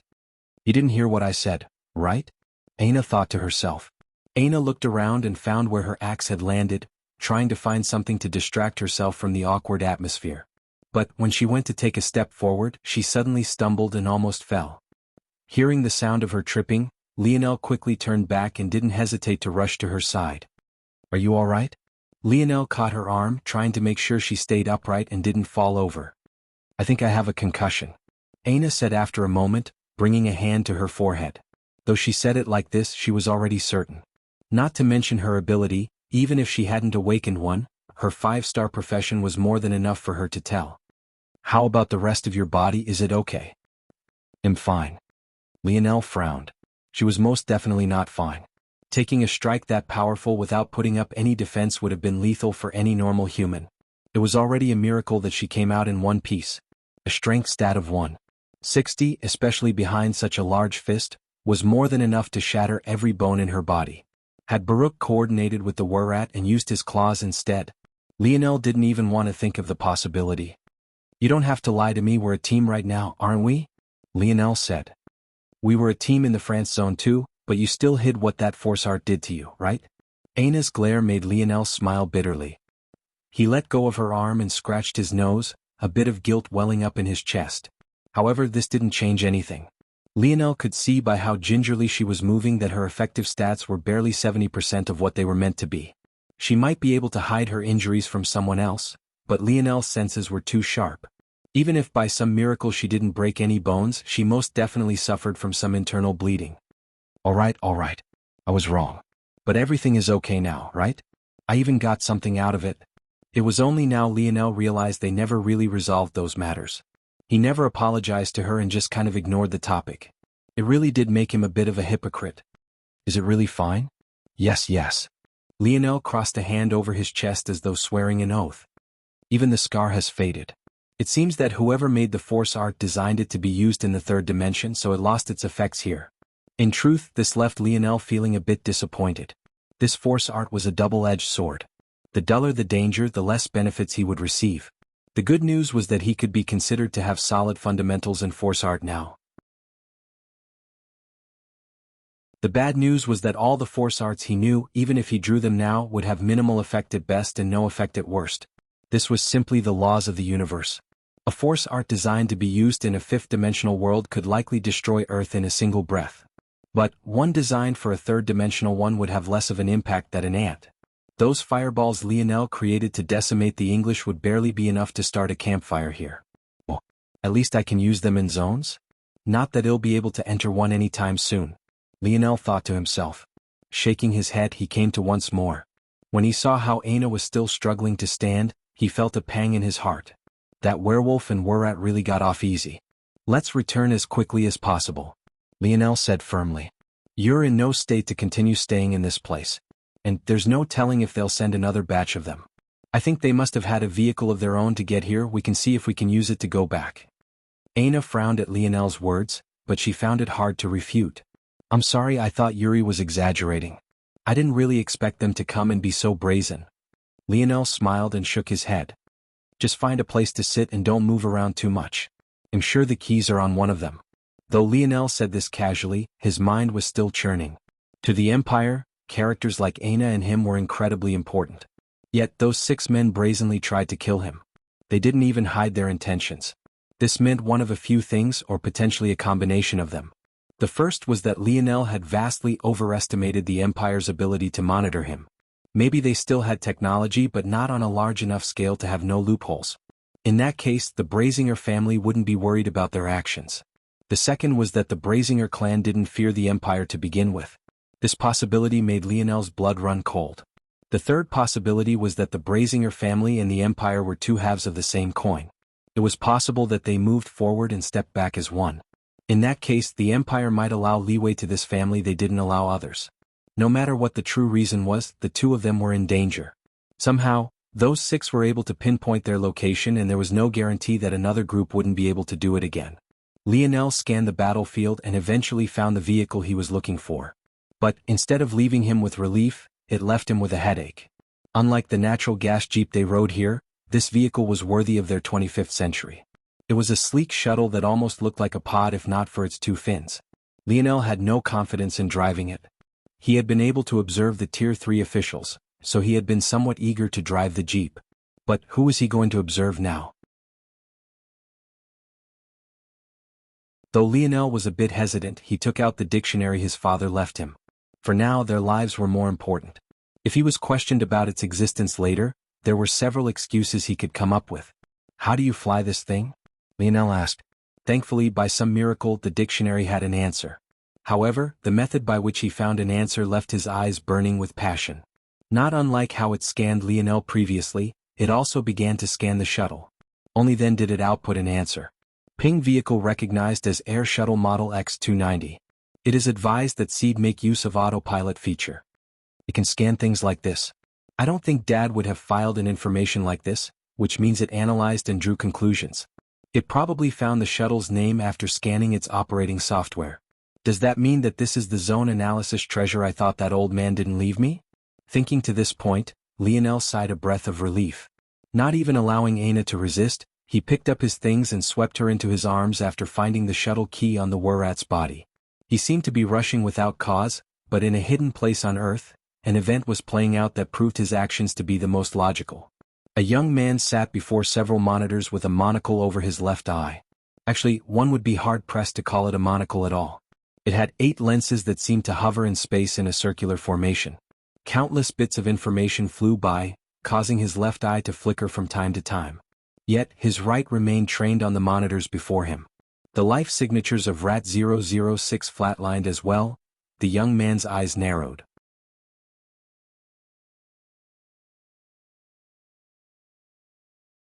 Chapter 81.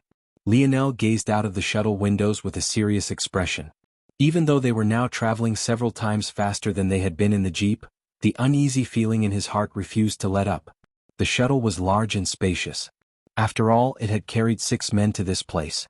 Thanks to this, Aina was able to lie in the back, trying to get a grip on her injuries. As for Lionel, he sat at the front, his wooden spear laying across his lap. However, the current spear was unlike it had been before. Though it had been crude already, the current primitive spear was on the verge of collapse. It was cracked in many places and seemed it would splinter under the tiniest bit of force. Lionel had a vague feeling that the moment the spear broke, he wouldn't be able to enter that state again. I need to remain calm. Panicking isn't going to help me. Is there a GPS signal coming from this shuttle? So, how do I turn it off? Lionel asked. He didn't know much about shuttles or cars, but what he did know was that if he could have this shuttle autopilot to a destination, it meant it had a GPS of some sort. In that case, it might very well be communicating with a larger hub. If that larger hub sent information about their whereabouts, it would only bring them more trouble. Though the shuttle was far faster than the jeep, it would still take an estimated 1 hour to make it back to the fort. That was long enough for a lot of things to happen. Ping yes. With SEED's current abilities, The only way to disengage this signal is by disassembling the shuttle. Lionel felt a headache coming along. Disassemble such a high-level shuttle? He wasn't an engineering professional. Plus, if he did, wouldn't that mean he would have to stop the shuttle? That option was even worse. There's no other option. Lionel's jaw clenched, his gaze narrowing. I've overestimated myself too much. Compared to Aina, my combat sense is too poor. Without this spear I would be finished. But not only is it going to break soon, but my spirit still hasn't recovered from the first time, so I can't enter and take another spear. There's not even a guarantee that the next spear will be as useful as this one. Lionel's brows became locked in a furrow. If it wasn't for his depleted spirit, even if the Wurat made eye contact with him, he wouldn't have lost consciousness like that, though it helped him in the end. His depleted spirit also made him realize another thing. He was entirely reliant on his ability. With his spirit fatigued, his ability to calculate and make plans had taken a massive dip. With that, his combat prowess took an ever deeper dip downward. In addition, his coordination and reflexes suffered, while his internal sight had been limited. I can't fix all of these problems in a short time. Is there any way for me to recover my spirit quickly? Lionel asked. This was his only chance. He had to allow his ability to regain its peak performance as quickly as possible. Then he could make use of Dream World to dissect the things he learned from that primitive consciousness as quickly as possible. Even if they were headed toward the fort at blazing speed now, he had no confidence in making it in time. And he had a sinking feeling that even if they did, it wouldn't matter. It has been deduced that Seed is practicing dimensional cleanse, and has formed a one-star cleansed body. Optimal route to recovery is to circulate dimensional cleanse. Lionel's expression became weird. Dimensional cleanse is a force technique. It shouldn't affect spirit. Why is this the optimal route? Circulating dimensional cleanse might as well be like putting up a beacon that cried out, "I'm here, come get me now." Lionel couldn't blindly follow the dictionary if this was really its plan, or else they would die long before they had a chance. Lionel hadn't seen all of the abilities of the world yet. But he didn't dare to assume that there was no ability capable of knocking them out of the sky. As such, he didn't dare circulate his force so brazenly. Unlike Baruch, he had formed 3 force nodes. In addition, his nodes were far larger than the norm. If he really did this, let alone the 9 remaining grade invalids of this perimeter 7, invalids from other perimeters would likely charge here at their fastest possible speed. The term spirit is unrecognized. By context, it is likely that Seed is referring to internal sight, also known by some as soul force. Calculating response. If it wasn't for the situation, Lionel might have blushed. He almost forgot that spirit was just a term he randomly made up for the sake of measuring the comprehensive stats of his enemies. Responding to Seed. Dimensional cleanse is indeed a force technique. The ability to recover soul force is a product of the one-star cleanse constitution. The star, located in the ethereal glabella, has the effect of explosively increasing spirit and clearing the mind. Hearing these words, Lionel finally understood. It wasn't force impacting his spirit, but rather a product of force, the star, that did. Lionel's lips pursed into a thin line. It seemed he would have to take some risks. With a deep breath, his eyes focused once more, a familiar pressure billowing from his body. A fiery light hid behind his pale green eyes, growing in strength with each passing second. At that moment, invalids for several miles all looked in a single direction. Like a typhoon, force spun into a cyclone and charged toward Lionel's body. Those who could sense force felt as though the world was quaking. As for those who hadn't awakened their internal sight, an unease crept into their hearts. To them, a subtle sense of inferiority latched onto their souls. The shuttle creaked and groaned. It seemed the force was badly influencing its internals. But Lionel pretended as though he didn't notice its bobbing and swaying in the air. He felt as though someone had locked their sights onto him, as though there was something lurking in the shadows, waiting to pounce. A dangerous warning far greater than the Wurat was blaring in his mind.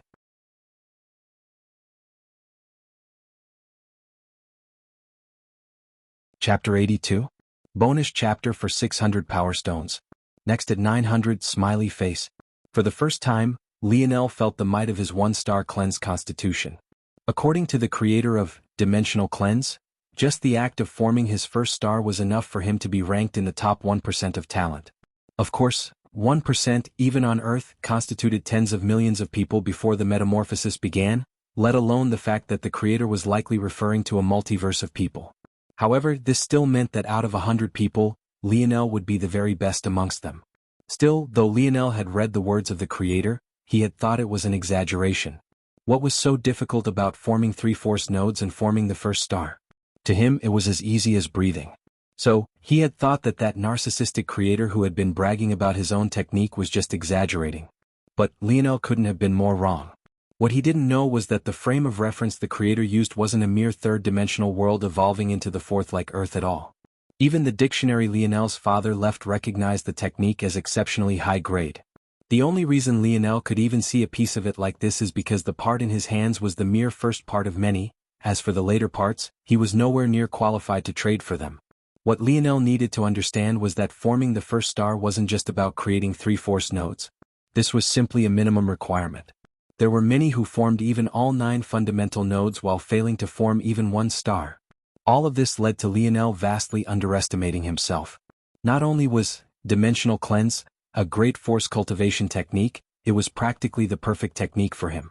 Lionel found that when he circulated dimensional cleanse in full force, his mind was clearer than it ever had been before.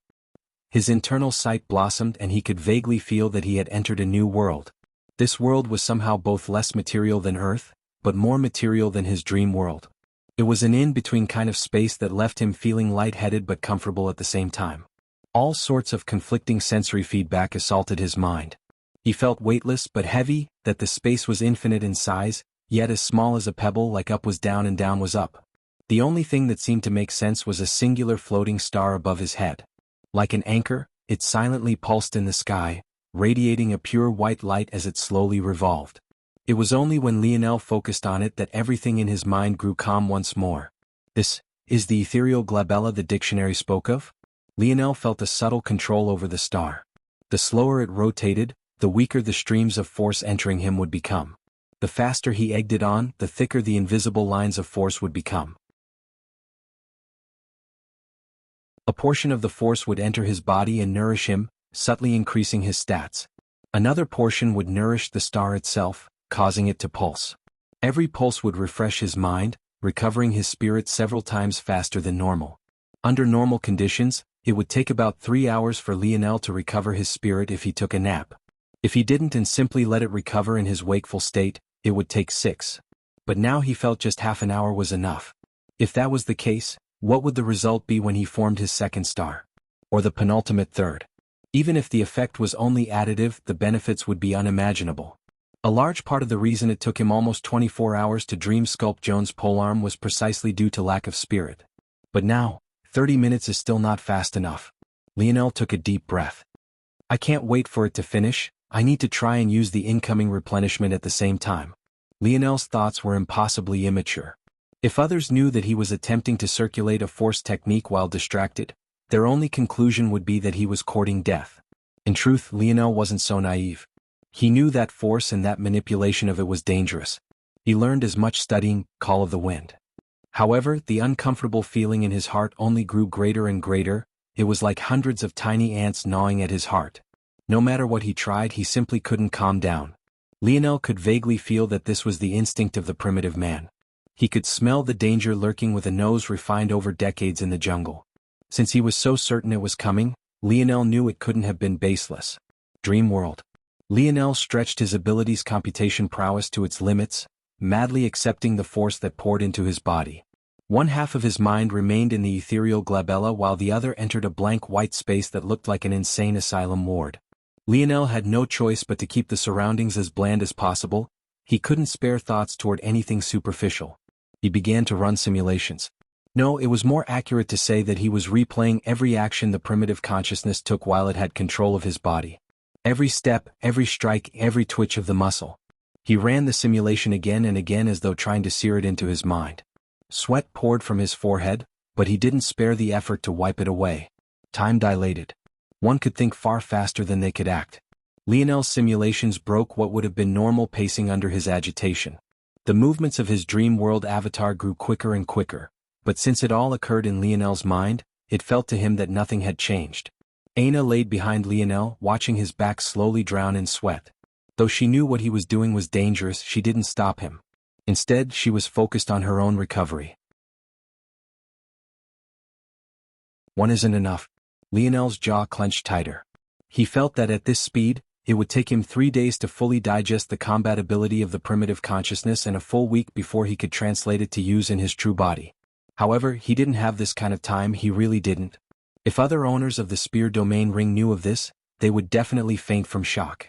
Let alone completing such a task in a week. Many past owners of the ring never succeeded in fully digesting a spear consciousness, at least not on their first try. And even when they did succeed, it was only with the spears they had the highest compatibilities with and only after several months and even years. Not only was this primitive consciousness the polar opposite of Lionel, he even said he could fully digest its insights in just 3 days. It was completely ridiculous. It could only be said that Lionel's ability was perfectly suited for spear domain. So perfectly suited it was enough to make others green with envy. Like a madman, Lionel's dream world suddenly gained 2 shadows. He stripped the avatars bare of everything. They wore no clothes, they wore no expressions, in fact they had no faces at all. Lionel stripped them of everything that would waste his computation ability, even taking their force nodes away. The fact the man was so primitive was a blessing in disguise for Lionel. Because of this, everything about his fighting capability was firmly rooted in the 3rd dimension, making it much easier for Lionel to simulate his fighting style. The bad news was that this meant the simulations didn't teach Lionel how to make the best use of his force, but Lionel couldn't afford to be picky anymore. 2 isn't enough. A 3rd shadow appeared. This one was even less detailed than the first 2. At best, it could only be considered a stick figure. Without muscles, its simulation was even less accurate. But Lionel threw everything he had at the wall, burning his limits to the very edge of what they were capable of. Blood dripped from his nose and his face paled, but his expression was without change. He had returned to the Lionel on the football field, the Lionel taking a pop quiz, the Lionel who would take even the simplest of tasks with the utmost seriousness. It was at that moment that it happened. Fear. The sound of sharp, whistling wind and the screech of a beast resounded through the skies. A massive tentacle stretched up taller than even the wreckage of skyscrapers and slammed down with all its might onto the silver shuttle.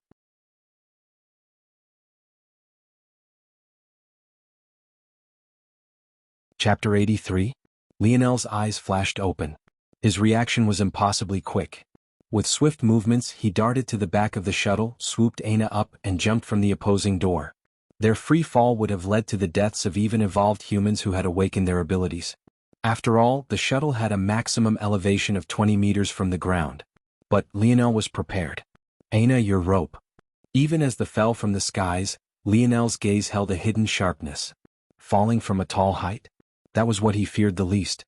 How many times had he done this exact same thing just on a single journey to school? With a heavy boom, Lionel landed on a fallen building. Due to his preparedness, the fall was barely 5 meters. At that time, the tentacle viciously whipped against the shuttle, crumbling an entire side of it with unstoppable momentum. Lionel's pupils constricted. As though a ball accepting the swing of a bat, the shuttle deformed and rocketed away at a speed almost faster than its forward momentum. Lionel felt his teeth getting itchy. What the hell kind of power is this? If he assumed the shuttle weighed a few tons, that was still a vast underestimation. If that was taken into account with its forward impetus, just how much strength did it take to make it deviate like that? Luckily, the forward momentum wasn't entirely disrupted. The shuttle spun and flew into the distance, missing Lionel and Aina by a large measure. It was only now that Lionel got a good glance at just what had attacked them. The tentacle was massive. Just the portion Lionel could see was over 20 meters in length. The rest of it was hidden behind the building it had attacked from the back of. However, this alone was enough to make Lionel's heart quake. A strong fishy smell came from it, marring the air with a combination of a salty sea smell and a disgusting rotting odor. A sticky, viscous liquid dripped, hitting the ground in intermittent intervals. Every inch of the bottom of the tentacle was filled with suction cups.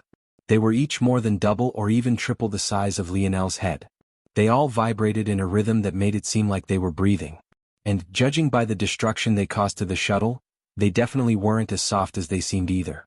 As though on cue, the shuttle landed heavily on the ground. The resulting explosion was deafening. Even the buildings beneath Lionel's feet shifted as though they might collapse into a further heap once again. A ring of hot air blasted into Lionel, making him feel as though his skin would be burnt to a crisp at any moment. It was then that Aina finally handed him the rope he asked for, the very same rope they had made use of to climb the castle walls in Paris. Without hesitation, he swung her to his back, tying her firmly to him with an unquestionable aura emanating from him. At his current physical level, Lionel's body was far stronger than a horse's. In that case, since a horse could carry 1 and even 2 passengers at times, how could Aina's petite figure do anything to stop him anymore? In fact, he only barely felt the weight of her family heirloom that was now strapped to her own back. It hasn't launched a follow-up attack in quick succession. It's likely that it still believes we're in the shuttle, which also means that its vision is either poor or obscured. Let's assume the second to be safe. No matter what the answer, it ultimately means that it locked onto us using my force as a guide. Which means it's likely uncertain of our exact location now that I've stopped circulating dimensional cleanse. Lionel's thoughts revolved madly. Though he had used his spirit as quickly as it formed just now, he still managed to recover a bit, about 40%. He now knew that the recovery of spirit wasn't uniform. He could recover it much quicker when he was fatigued, but the recovery became slower after 50%, and even slower above 80%. Thankfully, this worked in his favor. As long as his spirit wasn't below 20% recovery, he wouldn't feel lethargic and his ability could work without shackles. Lionel broke out into a run after handing the metal spirit to Aina to hold. At the moment, the only things in his hands were the primitive spear and the dented shield on his left arm. The sound of breaking, rumbling and collapsing buildings sounded behind Lionel. He didn't need to look back to know that whatever monster that thing was had definitely knocked the building in its way over to get to the shuttle it had knocked down from the skies. Lionel didn't bother to look over his shoulder. Even if he did, with Aina's body and her axe in his way, he wouldn't be able to see anything anyway. Lionel clenched his jaw tightly, leaping from building remnant to building remnant. He could feel the muscles in his body madly heating up, but he had no mind to pay to them. He focused entirely on increasing his efficiency, on tapping into the mind of the primitive man and controlling his body as he had controlled his. He knew that that thing's cry was due to finding out that its prey had escaped. If he delayed by looking back at it, he would only be courting death. Damn it, there are other invalids here. Lionel's gaze flashed, finding an invalid with a massive upper body blocking his path forward. Its legs were far too small in proportion to its figure, making it look like a human gorilla. But Lionel didn't have the mind to laugh because he could sense the incredible power radiating in those massive forearms and fists. He spared a glance toward his spear and felt a pang in his heart. It looked like it would only survive a few more exchanges. He didn't want to waste them on a great invalid. To others, a great invalid already meant death. But to him, the current situation slotted them in as cannon fodder. Use my axe, Aina suddenly said. Lionel agreed to the suggestion without hesitation. He put the primitive spear away into his spatial bracelet, accepting the axe Aina handed to him. A blazing aura erupted from Lionel. Though he didn't think much of it, Aina's eyes widened. I thought I would have to suppress it so that he could use it freely. But, though the werewolf seemed to have been using Aina's axe without issue, this wasn't the case. In fact, the axe was more than 10 times heavier in his hands than it was in Aina's. In addition, it wouldn't smoothly accept his force either, or why else would Aina defeat him so easily without employing her own force and even while being barehanded? However, the Brazinger clan's heirloom didn't resist Lionel in the slightest. There were only 2 explanations. Either it trusted Lionel unconditionally or it had accepted him as its inheritor just like it had Aina. The second could be thrown out, which meant that it was more definitely the former. And since that was the case, there was only one explanation. It meant that she trusted him unconditionally. Aina couldn't help but blush when her thoughts reached this point. The fibers of Lionel's muscles vibrated as one. His expression remained calm, almost cold. He was completely unlike the primitive man who loved battle. To Lionel there was nothing but objective calculation. The great invalid roared, wildly beating its chest before raising its fists high in the air and smashing toward Lionel. Lionel didn't even blink. As though a carbon copy of the primitive man, his hips flexed, his thighs bulged, and his toes seemed as though they might rip out from his treasure shoes at any moment. He held onto the axe with both hands, exerting all his might. Bang! A small circle of air was left where Lionel's feet were last. He shot forward explosively, appearing behind the great invalid in less than the blink of an eye. His breathing was already ragged as though that move had taken everything out of him, but the head of the invalid flew into the air, leaving its roar swaying in the wind. Lionel didn't even look back. He broke out into a sprint. As long as he could leave this jungle of buildings, he could pull out his bike. By then, his speed would increase by 50% and he would have a better chance at escaping the range of that ridiculous beast. But it seemed that nothing in his life would go the easy way. Scurry bang. Bang. Lionel didn't turn back, but he could sense what happened with his internal sight. A tentacle stretched into the skies and whipped downward toward the ground. Its suction cups bulged and became like dozens of obscenely powerful springs. They rebounded off the ground, launching the creature into the air. The sky seemed to go dark. A massive shadow covered the land, making Lionel feel as though the world had descended into darkness. Finally, he couldn't hold back anymore and looked back. Without Aina's axe in the way, his field of vision was much wider. And what he saw sent shivers down his spine. It was massive. An enormous 8-tentacled beast almost 50 meters from one tip of a tentacle to another. And it was descending from the skies and falling down toward him.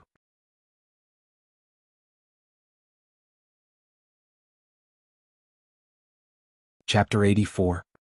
I don't even want to know how you guys hit 900 power stones so quickly. Holy shit. These were the only words Lionel could say. He had never seen such a scene in his lifetime.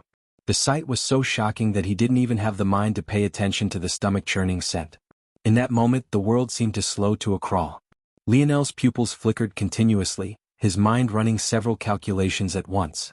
A split second later, he dropped into a low squat, jumping almost 5 meters into the air.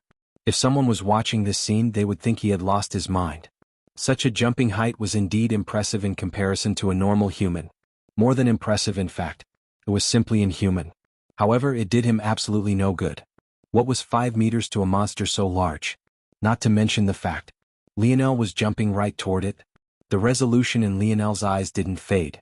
Just when his body was about to lose its upward momentum, the sole of his right foot erupted with a bright green light, causing a square platform of just over a foot in length to appear.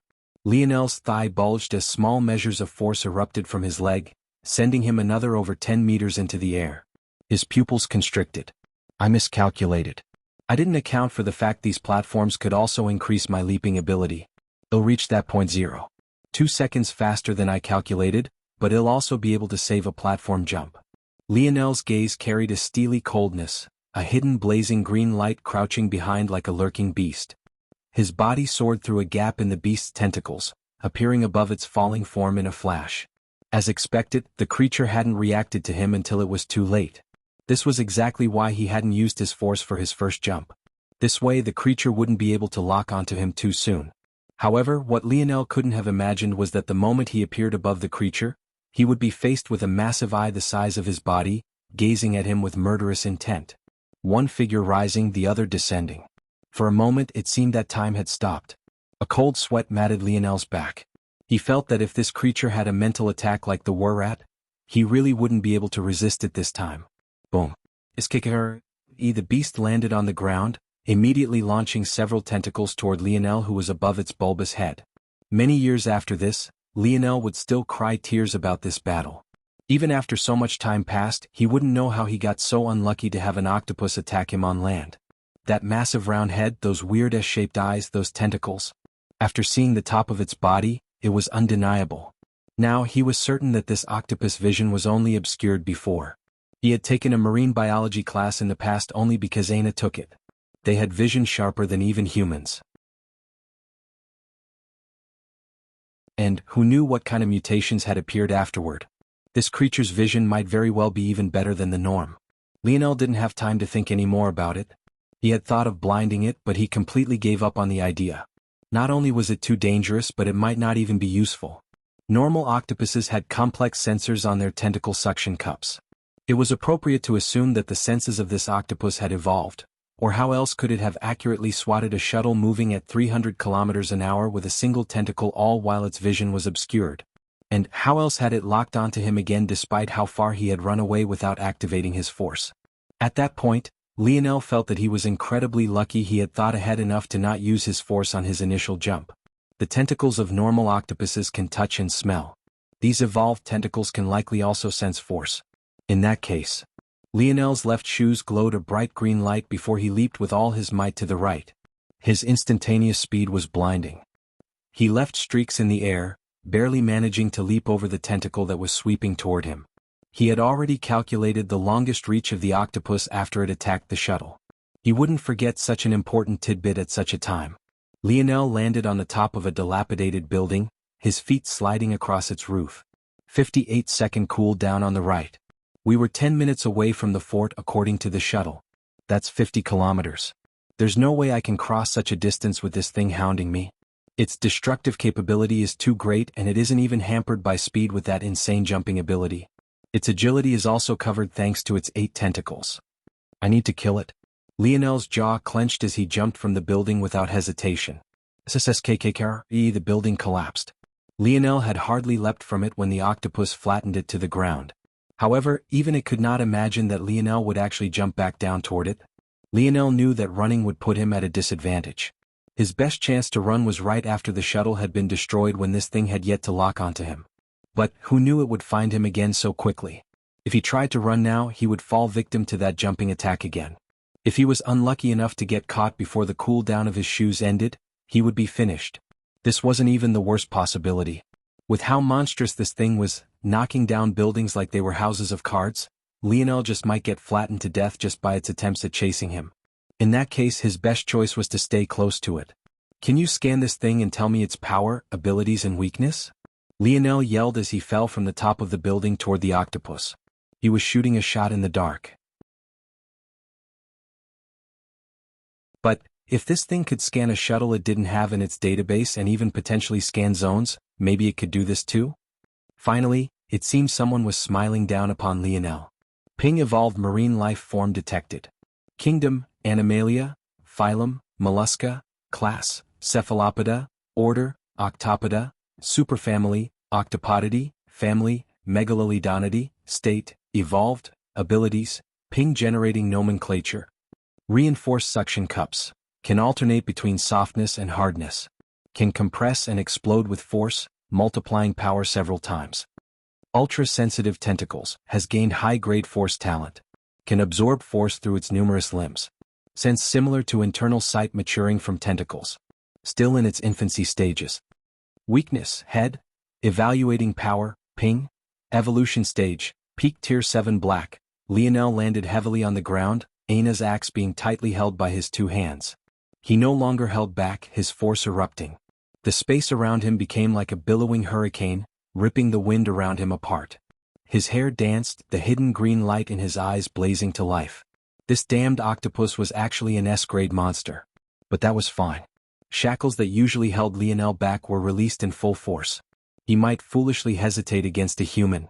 But against a beast he had no qualms. This beast might be a monster. But he was one too. Lionel Morales, force amplified. Strength, 130, speed, 130, agility, 130, coordination, 170, stamina, 150, plus 0, 0.5 nullified, reactions, 170, spirit, 130, force, 0, 40.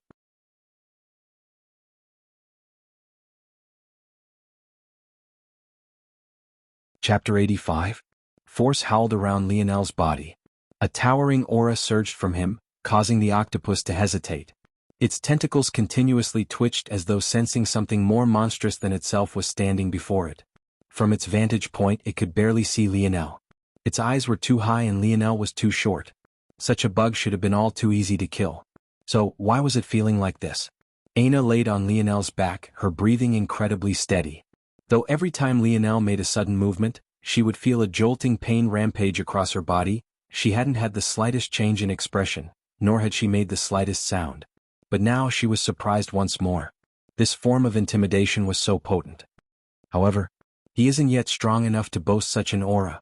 After a while, the beast will just be more infuriated. Aina had hardly finished her thoughts when the roars of the octopus shook the surroundings once more. The 2 tentacles closest to Lionel slammed toward him. Due to the size of the octopus, Lionel could only stand between the 2 of them. Pour your force into the axe. Aina quickly said. It has one main ability that can be used now, you've seen it before. Lionel hadn't needed Aina to tell him this. He was already prepared. His force surged, causing the red glow of the battle axe to grow several times. An illusory blade extended from the ax's edge, expanding the size of the weapon by several fold. Ha! A roar left Lionel's lips. His body flexed as one. His force was wild, but his muscles churned in a controlled rage as he swung down with all his might. The extended blade pierced into the right tentacle by several meters, but failed to make it all the way through. At that time, the mournful howl of the octopus was followed by the strike of its second tentacle, which lashed against Lionel's back. There was nothing in this world that would have allowed Lionel to let such a thing happen. After all, Aina was on his back and she was already injured. How could she suffer such a strike? The moment he realized he didn't have the strength to sever the tentacle in one strike, he immediately executed his secondary plan. As though the massive axe was the hook of a rock climber, he pulled down hard, making use of the octopus' tough skin as an anchor to launch himself up and above the second strike. Lionel landed on the top of the half-severed tentacle, his steps faltering. He hadn't accounted for just how slippery the skin of the octopus would be, and his feet were almost swept out from beneath him. Bang! The second tentacle landed on the first, having failed to squash Lionel between them like pincers.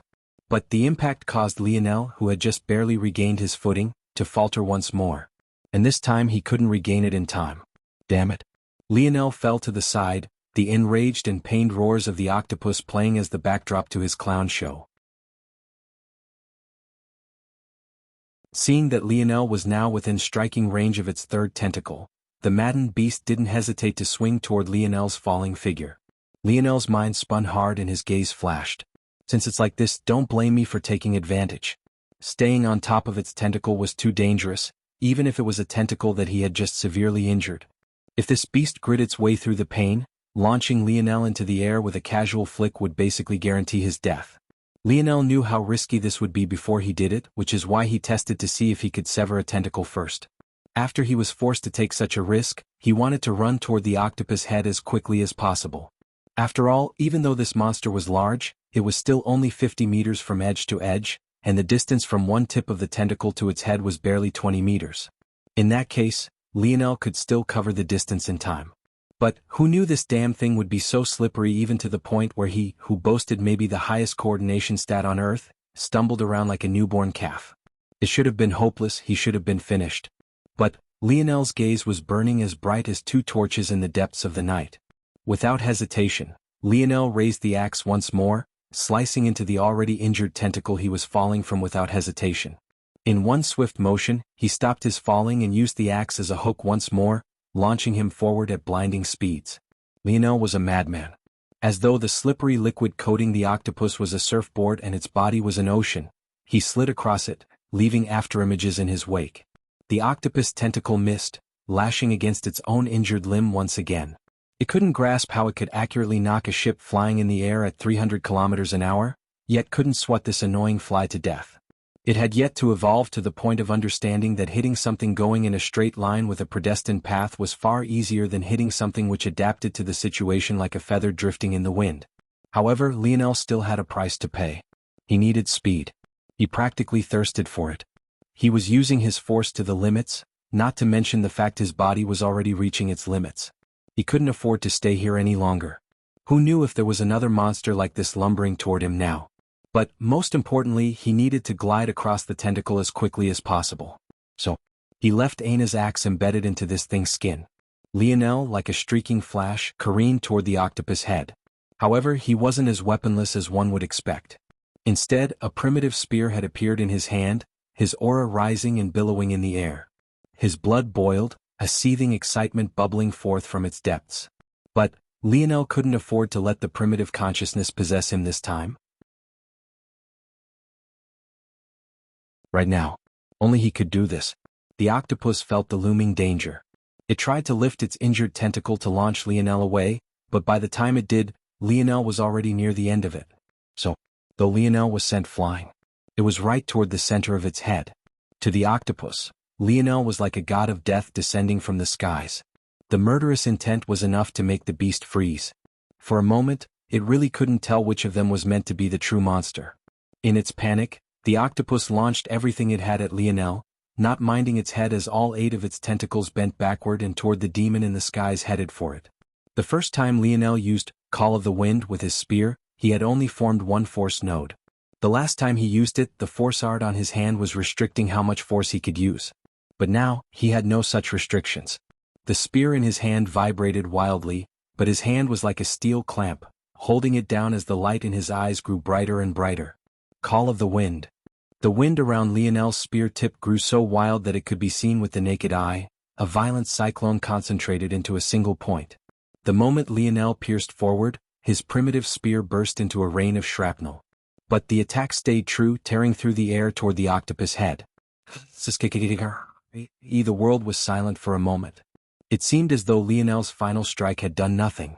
However, an instant later, the center of the octopus head began to twist. Then, its tough skin ruptured, following the twisting pattern and ripping itself apart. The twisting tunneled through, its speed picking up. At first, everything seemed to slow to a crawl, but in the next moment, it accelerated. It seemed to take several seconds for the first layer of skin to be pierced, but in the blink of an eye, a torrent of wind had exited from the back of the octopus head. A mournful cry left the massive monster, the last of its tentacles lashing toward Lionel as a final, desperate plea. In the air, Lionel had no way to dodge. The cool down on his shoes still hadn't ended. And even if it had, he wasn't sure he had any force left to activate them. He had put everything he had into that last strike. This wasn't the most important point either. Even if his chain necklace could save him from dying, what about Aina, who was strapped to his back? Lionel's fighting intent blazed as he fell from the skies, the last bits of his strength blooming forth.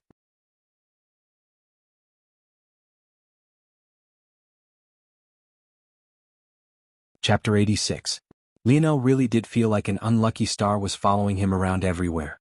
The reason he dared to jump into the skies like this despite knowing the octopus might make an all-out last assault was because he was hoping that it would disappear after it died, just like invalids.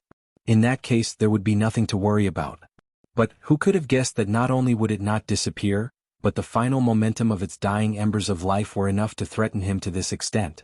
Even though the tentacles had lost the power backing them, thus making them far weaker than when the creature was alive, they were still falling toward Lionel and Aina.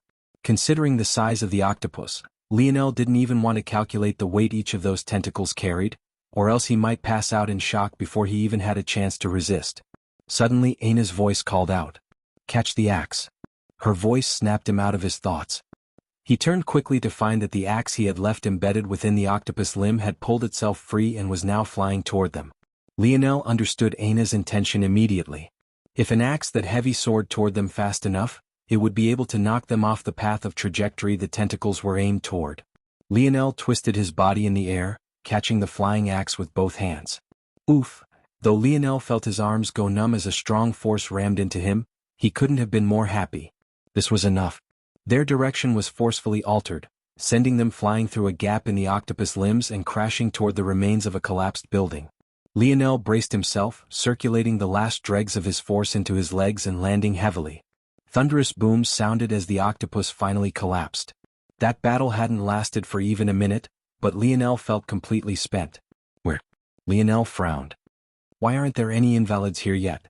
Before Lionel could ask his father's dictionary to see if it had an answer, he suddenly felt his spatial bracelet activate on its own. The segmented cube flew out, its numerous pieces breaking apart and enveloping the octopus corpse before forming back into the size of Lionel's palm once again. Lionel blinked in astonishment. This thing seems to have intelligence of its own? How else do you explain this? Though Lionel wanted to scrutinize the cube more, he didn't have the luxury. After putting it away, he broke out into another sprint. Without a spear, it would be difficult for him to use Call of the Wind again. Force techniques were too dangerous, so he had learned to not modify them on a whim. It was impossible for him to change it into a technique suitable for axes. Plus, even if he could, what force would he do it with? Why are there no invalids here? Lionel asked the dictionary, which now lay in his palm. Ping calculating. The most likely cause is related to the nature of invalids. Invalids are creatures of instinct whose sole aim is to devour and evolve. However, they can only devour creatures of their species. Powerful creatures of a differing species are great deterrences to them, as they are sources of danger without profit. Hearing this, Lionel skidded to a stop. That great invalid only appeared after he was a distance away from the octopus. Now that he thought about it, it was just that the octopus could cover obscene distances with that leaping ability of its. But if there was a species limitation, then why would this octopus come after him so fervently? Wait, this octopus didn't disappear, so it's unlikely to be an invalid. There must be another reason it saw me as a potential meal, and that reason may very well be related to why the segmented cube acted on its own. Forget it, now isn't the time to think about this. I need to focus on getting back to the fort. Quickly, how do invalids differentiate between members of their species and those that are not? Lionel realized that this likely meant that not all invalids were humans, but he didn't have time to ponder on this. Ping responding to Seed, it depends. Low-level invalids mostly rely on olfactory senses. High-level invalids have many more options, too variable to list. Lionel's gaze shone. The place he had skidded to a stop by was exactly the place he had sliced into the octopus tentacle. There just so happened to be ghastly blue blood here. Gritting his teeth, he made a decision. Sorry about this, Aina. A day and a half later, in the depths of the night, the patrol unit of Royal Blue Fort felt as though they were walking on eggshells. In recent days, the number of invalids had taken a sharp tick upward. According to the superiors, something big had happened in Perimeter 7, causing the first instances of invalid tides to form. The good news was that their target wasn't the fort, but the residual effects had made what once was a fairly easy job to gain ascension points to become a life-and-death struggle. The head patrol guard during this round was a certain Tier 2 officer Doran. He could only curse his bad luck. Had this happened just a day later, he would have been able to apply to enter an F-grade zone and dodge all of this nonsense. But now, the superiors didn't want to risk having to train inexperienced patrol units at such a dangerous time, so he could only swallow his grievances and continue on with his patrol job. At least he had gotten off better than those Tier 3 officers who had perimeters to patrol. That's what you all get for looking down on me? Realizing that others had it worse than him seemed to make Doran feel much better. He swept a gaze from the top of the fort walls. He had completed this action so many times already that he had lost count. He had expected this time to be no different from the others, but he suddenly froze this time around. Without hesitation, he pulled out a telescope, extending it and looking through. With the restrictions on technology, he could only use such a primitive tool. But that didn't change its effectiveness. Doran blinked. What he saw shocked him. There were two humans but covered in some weird, cracking dark blue substance. One of them seemed to be carrying the other, but their states could only be described as sorry. The young man carrying the young woman dragged a massive axe along the ground. He probably knew that such an action would slow his steps, but his arms didn't have the strength to lift that large weapon up anymore. Who else could these two be if not Lionel and Aina? Though the octopus blood had worked to a certain extent, it was just a certain extent. It had 100% effectiveness on invalids below the B grade, but at the B grade, it was barely 50% effective. 4-grade invalids, it was not even 20% effective. In the end, it had taken them over a day to cross just 50 kilometers because the initial commotion Lionel raised had caused an invalid tide. He felt spent to the point that his legs didn't even feel like his own anymore. However, despite seeing the looming fort walls, the unease in Lionel's heart didn't settle down. Instead, it grew, because the danger he had been waiting for hadn't appeared yet. Doran's pupils constricted. I need to inform the junior governor Duke.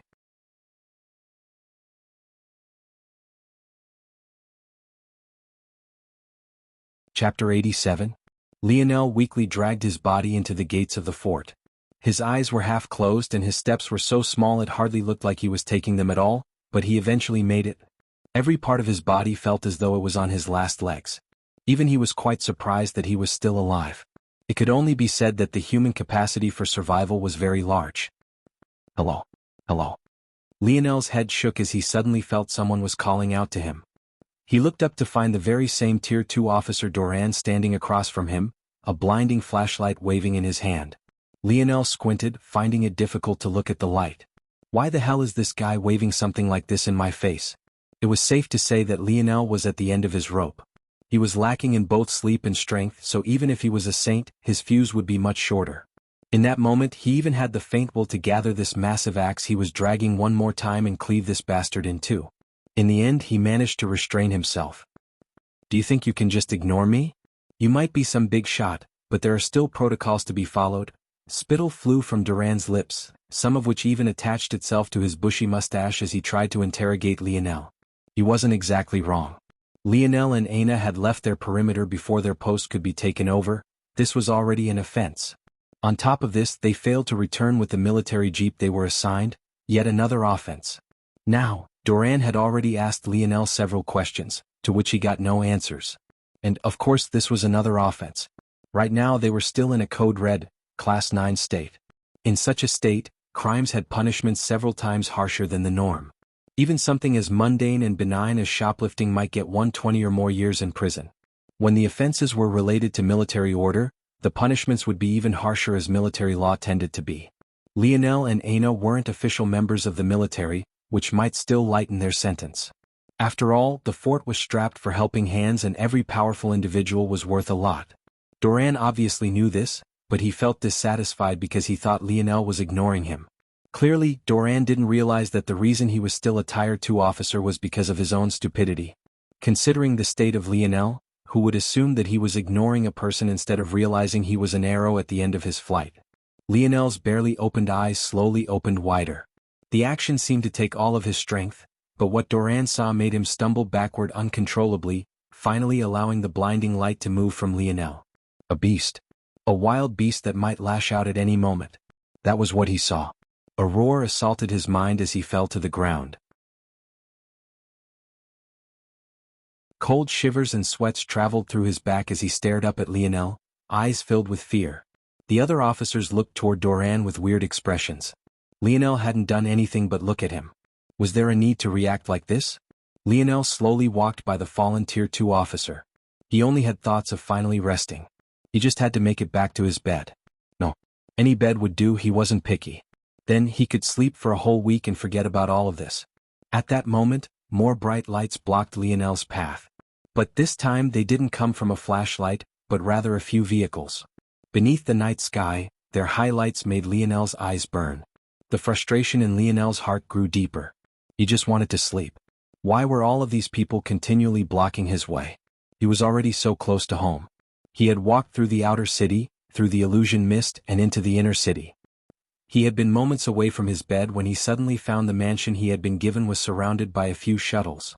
Lionel Morales, the junior governor Duke, would like to have a few words with you. At this point, Lionel felt a boiling anger in his chest. A word with him? Right now? They didn't send medical personnel or even ask if he was all right, but instead asked him to drag his body to see some Governor Duke's son who couldn't even bother to appear himself? Lionel didn't even care about the fact that the junior Governor Duke's appearance here meant that he had cleared in Grade Zone. Compared to what he had just been through, could in Grade Zone even be comparable? However, with so many shuttles around him, maybe even equipped with weapon technology Lionel couldn't imagine, what could he even do? He found himself too tired even to express his rage. Others believed that Lionel was very mild-tempered, and that he was. But there was something about himself that James had pointed out on the day of the national championship. Lionel knew that James was trying to throw the game. He also knew that his friend must have had his reasons. However, he couldn't decide between his best friend and a game he had already won 3 times before. James was like a brother to him. They had stayed side by side for 4 years. Anyone else, for the sake of such a friendship, might have acquiesced that one time and lost the game on purpose. Yet, instead of doing so, Lionel found a method to both not hurt his friend while also winning the game in the end. Of course, having known Lionel for so long, James saw through his friend with ease. Others may have thought that Lionel was simply unaware, but James knew that while Lionel was soft-hearted, what he hated the most was losing. Lionel's insistence on his father's mantra of persistence and respect might sound like a kid just idolizing his father, however, it was deeper than that. It was so deep that Lionel himself didn't recognize it, only those who were the closest to him did. Just like James. So, when Lionel was making his way to the junior Governor Duke's residence with a bubbling rage in his chest he could do nothing about, that hidden beast kept lashing out. The aura around him became insufferable. Even the veteran soldiers around him felt like it was difficult to breathe. Only those Tier 5 veterans like Admiral Milan just barely managed to keep their knees from knocking together. Soon, weak body and all, Lionel found himself in the living room of a mansion far more luxurious than his own. Everything seemed flooded with gold and white as though the sun god Apollo was the owner of the residence. Still, there was no sign of the junior Governor Duke. It wasn't until Lionel heard a pair of voices that he realized there was a ledge above the living room that was being fed into by a pair of curved stairs. Unfortunately, he felt too weak to raise his head. He could only barely see the shoes of the two above him and make out that they were 2 men. "Miles, I really have to thank you this time. Without your help, I don't think I could ever get revenge for my fallen comrades." "Is there even a need for such words between us, Simeon? Plus, my Governor Duke family has an obligation to keep law and order. Whether you came forward or not, there would be appropriate punishments. It seems I've worried too much then. The Luem family is indeed trustworthy. The words of the two young men stopped. Lionel could faintly guess that they were looking down the ledge and toward him. Lionel Morales. Aina Brazinger. The voice of the man called Miles filled Lionel's ears. From their conversation, Lionel could understand that he must be the junior Governor Duke. We have evidence that you've cooperated to slay 6 citizens of our Ascension Empire. Even without martial law, the penalty would be death. As citizens of the Empire, you have the right to know what you are being imprisoned for, so I have told you. Escort them to the basement. They will remain there until the trial. The young man spoke with indifference. To him, the trial was just a facade. The two of them were as good as dead. Oh, Lionel would die. As for the girl on his back, she would be sent off in chains to the Brazinger family. Lionel came to understand something. He had been a bit naive. He hadn't thought much about what would happen here since they were entering a mansion. If they were in trouble, shouldn't they have been directly sent to the jails? But it was then he understood. For two variants like them, Miles' illusion ability was the best kind of trap. Lionel barely struggled to raise his head, and only then did he see the faces of the two young men. One of them had a bright head of white gold hair that almost looked like the mane of a lion. As for the other, Lionel's vision was too blurred to see most of his features, but what he did see was the monocle over his left eye. No, one would be hard-pressed to call it a monocle at all. It had 8 lenses that seemed to hover in space in a circular formation.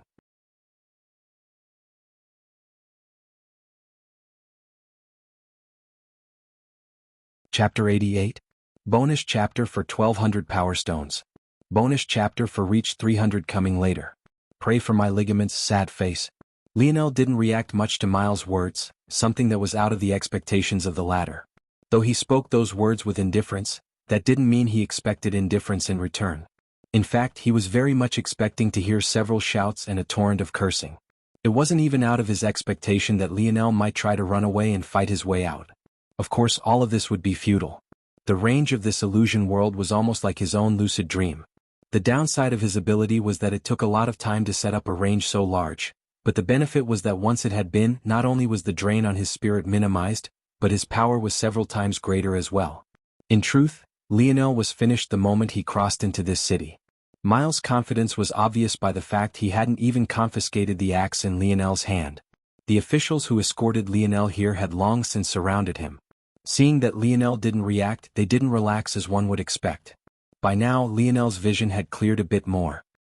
He could see that the young man with a monocle over his left eye had blazing red hair and eyes just like the 6 wormen had. He stood with his hands clasped behind his back, a light smile on his face. His impeccably clean and crisp clothing made his meticulousness evident. Lionel slowly raised the axe in his hand, causing the officers to tense. But Miles and Simeon continued to look down with indifference on their faces. Even if Lionel was in peak condition, they wouldn't have to fear him in this place, let alone now in his current state. However, they could have never expected that instead of attacking, Lionel would be using the last of his strength to slip the axe back into the holster on Aina's back. To those watching him, his actions didn't make much sense at all. "So you want to deal with me, is that right?" Lionel's voice sounded quite hoarse. It could be imagined that he hadn't had a drop of water in a day and a half now. With how hard he had been pushing his body, it was a wonder that he was even standing. Miles' brows knit slightly. His first instinct was to not respond. He simply disdained to. However, he found himself opening his mouth to do exactly that before he knew what was happening. It was as though he had been compelled to. This level of charisma. It was hard to imagine it was a boy before him and not a tier 7 or higher general. Though he managed to stop himself right before the words came from his mouth, he was left in an awkward position. Everyone could tell that he had been about to speak and could only look at him in confusion when his mouth hung open without a word. However, in the end, though he spoke, it wasn't to Lionel. "Take him away." Lionel moved again, and Miles' frown deepened as he watched the officers continue to hesitate. They watched as he took out 3 silver rods and twisted them together into a long pole, one after another. "What methods do I have to protect myself from illusions?" Lionel seemed to be speaking to himself. Every action he took was like a madman that couldn't be seen through. It felt like he just might lash out at them at any time. But then, unexpectedly, something responded. Pink Seed soul force is too high to be influenced by illusions beneath the bronze grade, only Seed's eyes can be fooled. It is suggested that Seed close his eyes and make use of internal sight to battle. Information omitted. The words of the dictionary made Miles' pupils constrict. Stop him. The words had hardly left his lips when the blunt tip of Lionel's rod had appeared before Admiral Milan. Lionel had already guessed that this Tier 5 admiral had an ability that utilized his voice. If not for this, an admiral with no personal combat ability like him wouldn't be sent here to escort Lionel. What Lionel could afford the least right now to lose his hearing or have his inner ear be affected. The truth was that Lionel's internal sight was far sharper, more detailed, and more useful than his eyesight. It was just that Lionel had grown up all his life using his eyes to see and interact with the world. Suddenly having internal sight now made him feel as though he suddenly had another pair of arms he wasn't used to using yet. However, now he had no choice but to rely on it. What he couldn't have imagined was that the moment he closed his eyes and leaned on his internal sight completely that a rush of comfort would overwhelm his body. It was as though a drying river had suddenly been fed by a crystal-clear lake. What was a shame was that the dam originally blocking the lake from the river was actually Lionel himself. Everything felt sharper and more controlled. The finest details of everything from his own body to his surroundings were projected into his mind without delay. Lionel wasn't a fool. He knew that the lingering danger had yet to be resolved, so how could he come back here without any preparations at all? Though his body was in such a state, his force and spirit weren't running completely on empty. Admiral Milan's eyes widened. He had just been opening his mouth to send a concentrated blast toward Lionel when the rod appeared before him. He sighed a breath of relief when he realized it had no blade. However, it was simply too fast for him to dodge. He could only brace himself for impact. But he could have never imagined that the blunt tip would carry so much force behind it. The first thing he felt was the wall that hit his back. No, it should be that his back hit the wall. Then he registered that all of his ribs had been broken. He couldn't even scream without the searing pain of his lungs being minced by his own bones, making his eyes roll back into their sockets. He shook as he slid to the ground as though he was going into epileptic shock.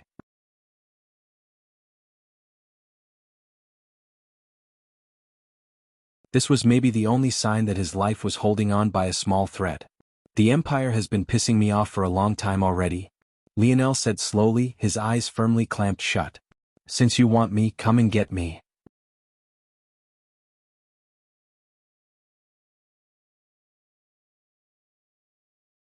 Chapter 89.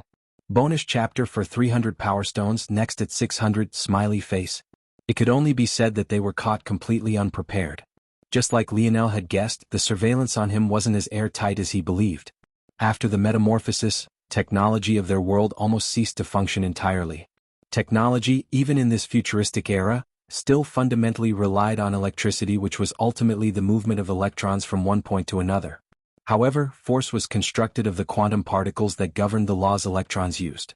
With the benign third-dimensional force evolving into the fourth-dimensional force of a fourth-dimensional world, those fundamental laws that governed everything were changing. As such, how could technology continue to function?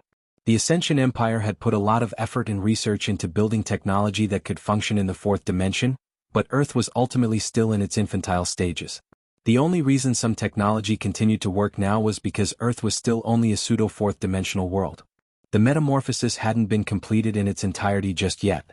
But it was safe to say that Earth had lost more than 90% of its original capabilities. And now, only more primitive technologies like the military jeep worked in the outside world. As for the shuttle of the Wormen, Lionel was simply unaware that the model of the shuttle had been modified and downgraded. If not for this, let alone 300 kilometers an hour, a true shuttle could break the sound barrier without issue. This was all to say that let alone having his personal satellite like Lionel imagined in his worst-case scenario, Earth didn't even have a single satellite remaining. In addition, the highest class of tech could only be used in specific places where towers designed to disrupt force operated. The good news then was that Lionel wasn't as hopeless as he thought. The Wormen likely only found them making use of a GPS hidden within the military jeep. The bad news, however, as Lionel was finding out now, was that he was completely unable to use force within the inner city where technology flourished. This was a major miscalculation on Lionel's part. In his defense, he hadn't spent long enough in the fort to notice such a thing. He was too inexperienced and only slept a single night here. But at this point he didn't have the mind to care. He was pissed. There wasn't a single drop of emotion on his face, but to those facing him, it felt like he was 3 times their size. At this point, fear had gripped their hearts. Lionel hadn't made another move after incapacitating Admiral Milan. It was as though he was waiting for something. He is resisting an arrest issued by a Governor Duke Seal. Kill him. Miles' cold voice was like the gun of a drag race.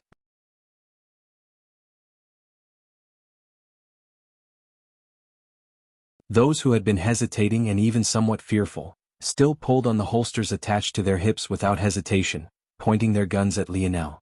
Guns weren't much different from the past. They didn't shoot laser beams but rather still functioned on bullets. However, in this era, even a handgun had no less strength than a sniper rifle. Technology, instead of evolving toward higher-grade ammo, put the most effort into increasing the strength of alloys, compressing force, and mitigating recoil.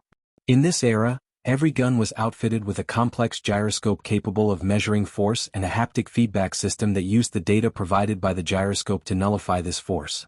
As a result, even the most powerful pistols not only had amazing armor-piercing capability, they were also as steady as airsoft guns kids used to play. However, to Lionel this wasn't an entirely bad thing. The steadier the hand, the easier it was to predict. Lionel had always been worried about guns. Even the most primitive guns of the medieval ages made him nervous. However, after he stopped using his eyes, he suddenly realized something.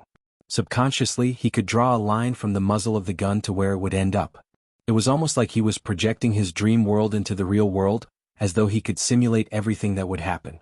It was only a vague feeling, and Lionel could even feel that this was a still unawakened ability of his, but it was there nonetheless. No one could have imagined that just when half a dozen guns had turned toward Lionel, he would take a step forward the instant their fingers pulled the trigger. In the beginning, they thought that he was only fearless because he hadn't seen the guns. After all, his eyes were closed and these officials had never heard of this internal sight.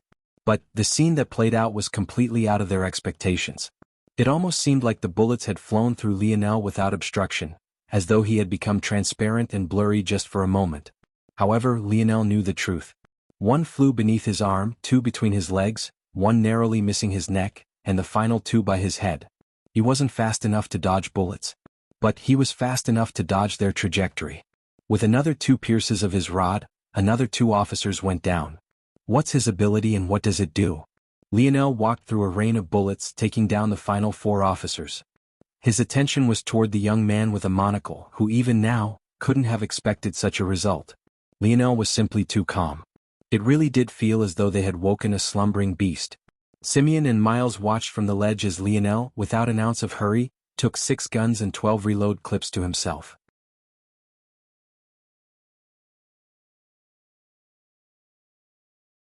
Ping generating nomenclature. Evolution stage, Tier 8 Black. Evolution type, Auxiliary, Evolution, Reinforced mind, Genetic manipulation. Reinforced mind, mental capacity several times that of normal individual. Special emphasis on eyesight. Genetic manipulation, can sense the evolution path of those below the Tier 7 Black grade and diverge or converge it. I see. Lionel took a gun and aimed it toward Miles and Simeon with his left hand and shot twice in quick succession. The power, the recoil, the speed. He had already seen through it all. Unfortunate. However, Lionel already mumbled this word before the bullets even landed. Bang.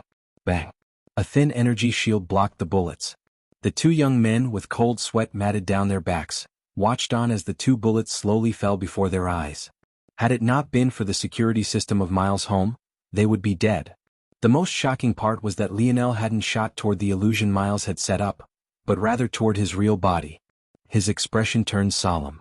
Even if you're 10 times stronger, you won't leave the city alive. In order to maintain the peace, there were exceptionally few who knew of this operation. This was part of the reason they allowed Lionel to go so far as to walk back to his own home. However, if the secret couldn't be kept, that was fine as well. Now that Lionel had attacked so many officials and even a Tier 5 one at that, it would be even easier. With such evidence, it was impossible for the right to autonomy amendment to work in his defense. Lionel turned his back to the 2 men. One of them had an illusion ability that was useless against him and the other had a mental ability. They were not his opponents. His true enemy was waiting outside. As expected, Lionel had hardly taken a step outside when the sound of horns shook the dark night sky. Several spotlights converged from all directions, alerting everyone to the state of emergency. Thousands were mobilized in a few breaths. And it seemed that Miles was more cautious than he seemed on the surface because even the usually unguarded inner-city doors were blocked. However, this was a problem Lionel would love to be facing. Because, as it stood now, he was still a few kilometers from those very doors. He felt that something was disrupting his use of force. As long as he could make it out of the range of that something, he could threaten the city by causing another invalid tide. Though he didn't want to put people in danger, this would be his very last resort. Lionel stepped out of the mansion on shaky legs, looking up at the dark sky, the twinkling stars, the silver moon. His breathing was ragged. Just a few moves and he already felt that he had hit another wall. "Do you have anything that can hold my body together a bit longer?" Lionel asked, a bit desperate, feeling so many converge onto him through his internal sight. This time, these weren't just normal, unevolved humans. They all had abilities, and their technology was levels beyond. Ping replying to Seed, "The meat of evolved creatures is the best nourishment for evolvers." As though having heard the question, the segmented cube popped out once more before vanishing. All that was left was a head-sized cube of rich, pinkish-violet meat. "Raw octopus, huh? I hear it's a delicacy."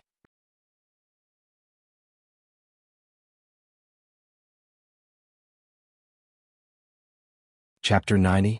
Lionel took a step forward, taking a large bite out of the hunk of meat at the same time. In a city like this, they're unlikely to use explosives. The greatest danger to my safety are snipers. The range of my internal sight can't possibly be wide enough to take them into account. I also can't guarantee there isn't anyone with an ability that makes them confident in sniping even if I'm in the midst of a crowd. Lionel's thoughts suddenly froze. He felt as though a flame had suddenly dropped into his stomach and he felt incredibly heavy. The bloating in his stomach slowed his steps, making him uncomfortable. Lionel was never one to eat much. In fact, he had had a poor appetite for as long as he could remember. Due to this disposition of his, it was a wonder that he wasn't a skeleton. This aside, it was safe to say that he hadn't experienced this feeling before. "No, that's not true. The first time Dad gave me that vomit brew," Lionel's brow furrowed. The discomfort wasn't enough to slow him down severely, but it made him feel a bit sick. He was already not in an optimal state. He couldn't afford even the slightest tick down in his stats. What the hell? Lionel felt like cursing this damn dictionary and his dad for creating a faulty product. Lionel's frown deepened, but he couldn't continue remaining here. He had to make it to the doors out of the city as quickly as possible. The moment Lionel broke out into a run, he felt his blood begin to boil. Before Lionel could even pause to figure out what was wrong with him, he found that his stomach was already rumbling. The hunger was severe to the point Lionel almost fell over. The rolling and contracting muscles of his stomach felt like they might tear his body apart any moment. Feeling a bit fearful and shocked, Lionel quickly took another bite. By the end of it, he bit into his palm, not realizing the meat was already consumed. "What the hell is wrong with me?" Ping information omitted. Lionel almost began cursing again, but his expression changed when he saw a troop of soldiers marching through the streets and toward him. The sight of black-clothes military men stomping in unison through a residential area was particularly dystopian. However, Lionel didn't have the time to take in the sight. He could only dive through the side gates of a nearby mansion. He might be able to dodge the trajectory of bullets, but he wasn't insane. There were at least 36 tactical rifles between them. Compared to the pistols in Lionel's possession, which could already be considered as powerful as sniper rifles of the past, their power could be imagined. Lionel leapt up with all his power, grabbing the edge of a house's roof and pulling himself up. "Get down. Stop resisting." The roar of a man used to command entered Lionel's ears.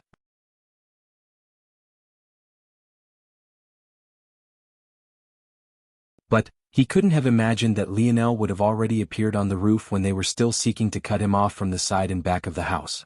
These men are clearly highly trained, but this is also their downfall. They don't dare to step out of line, which means they're restricting themselves from using their abilities. "This is to my advantage." Lionel's gaze flashed. He put his rod away and 2 guns appeared in his hands. He kept his head low as the tactical units surrounded the house from all sides. The instant before they realized Lionel wasn't still on the ground, he had already jumped. Lionel's body flew horizontally in the air, his arms pointed downward and his eyes blazing with fighting intent. The sounds of gunshots rang beneath the night sky, followed by pained grunts and dull thuds. With a flip, Lionel landed on the roof of an opposing house and broke out into another sprint. "Give me another piece, I'm starving," Lionel said, hoping his words would be effective. Thankfully, the segmented cube didn't let him down. Another head-sized cube of octopus meat appeared in his hand and disappeared into his stomach just as fast. The burning in Lionel's blood grew. It was so comfortable that he almost forgot the aching of his muscles. It was a similar feeling to someone working out with sore muscles. After a while, the heat would make one forget the pain. However, if one stopped, the aching might return with several folds more potency. Lionel knew he couldn't afford this, so he continued to push his body, hoping this heat would continue. Halt! Another roar entered Lionel's ears. It seemed that the captain from before had found his dead squad members. With a single leap, Lionel had shot 6 bullets and taken out 6 of them. He didn't want to kill, but going down here meant that his life was basically over. The way Miles was trying to toy with his future left him sick to his stomach. However, what disgusted him the most was that if he were caught, Aina would definitely be sent to the Brazinger clan. He refused to let this happen. In that case, his conscience was clear. He could have easily killed them all, but he only killed enough to leave unscathed. He had already been merciful enough. Aina watched silently as all of this happened, shaking her head. In truth, Lionel somehow thought she was still sleeping. But how could she be sleeping in a situation like this? He needs to learn that being kind to your enemies is only harming yourself. A cold light flickered in Aina's eyes, but she remained silent, pretending as though she was still asleep. Lionel was absolutely unstoppable. The small tactical units sent after him one after another didn't even pose any challenge. The terrain was too disadvantageous to them. They didn't dare to shoot toward Lionel carelessly. Who in this city wasn't a big shot? Did they even have the ability to take responsibility if one of these figures died in their homes because they were shooting at Lionel? To make matters worse, Lionel having guns was like giving wings to a tiger. His senses were too sharp, his coordination too elite. Every time he shot, a bullet would perfectly land in the gap of their armor, ending their lives swiftly. They almost couldn't believe that Lionel was only using handguns. Even if they were as powerful as sniper rifles of the past, the armors the tactical units wore in this age had advanced just as much. However, it didn't seem to matter. Over an hour later, Lionel sat behind the side gates of yet another home, his breathing ragged. He had already swapped into the tactical gear of a soldier. The only thing he didn't change were his treasure shoes. Even if he couldn't use them in range of whatever was disrupting force, they would still be useful to him in the future. Lionel tied Aina to his back once more, gritting his teeth as he stepped forward. From here until the doors, there were no longer homes to constantly hide behind. It was practically a flat plain. Between Lionel's location and the doors out of the city, there was a city square and park. The space was as open as Royal Blue Academy's campus, and the city square had no cover aside from a large fountain that sputtered water from the mouth of a mermaid and whale. Not only were there units all throughout the park, but there was a small troop of at least 200 standing at attention right before the doors. On a tower far away from the danger, Miles and Simeon watched on coldly. They hadn't managed to get eyes on Lionel just yet. They had a feeling that something with strong force was protecting his body under these conditions, or else it was impossible that their surveillance systems couldn't lock onto him. But that didn't matter. There was only one way into and out of the city. It had been specifically designed like this to stop rogues like Lionel. Lionel practically inhaled another head-sized piece of octopus meat before slamming down the black headgear of the tactical unit. In order to get this, he had actually doubled back toward the units he had already killed. This was part of the reason his location still hadn't been locked down and why he now had 2 tactical rifles in his possession. Unlike the handguns, these rifles had 50 bullets per clip and were several times more powerful. With this kind of firepower, he still had a chance. Unfortunately, things wouldn't be so simple. To now, the tactical units hadn't used their abilities. But this didn't mean there weren't specially trained units. After all, Miles couldn't clear in Grade Zone alone. Since the beginning of the metamorphosis, Royal Blue Province had experienced the appearance of 4 grade subdimensional zones. One wiped out a special unit completely, but 3 units survived, one of which, led by Miles, managed to clear the 4th just recently. Lionel took a deep breath, his eyes gaining a deep calm as he stood out from the final home and entered the park with confident steps. Bang!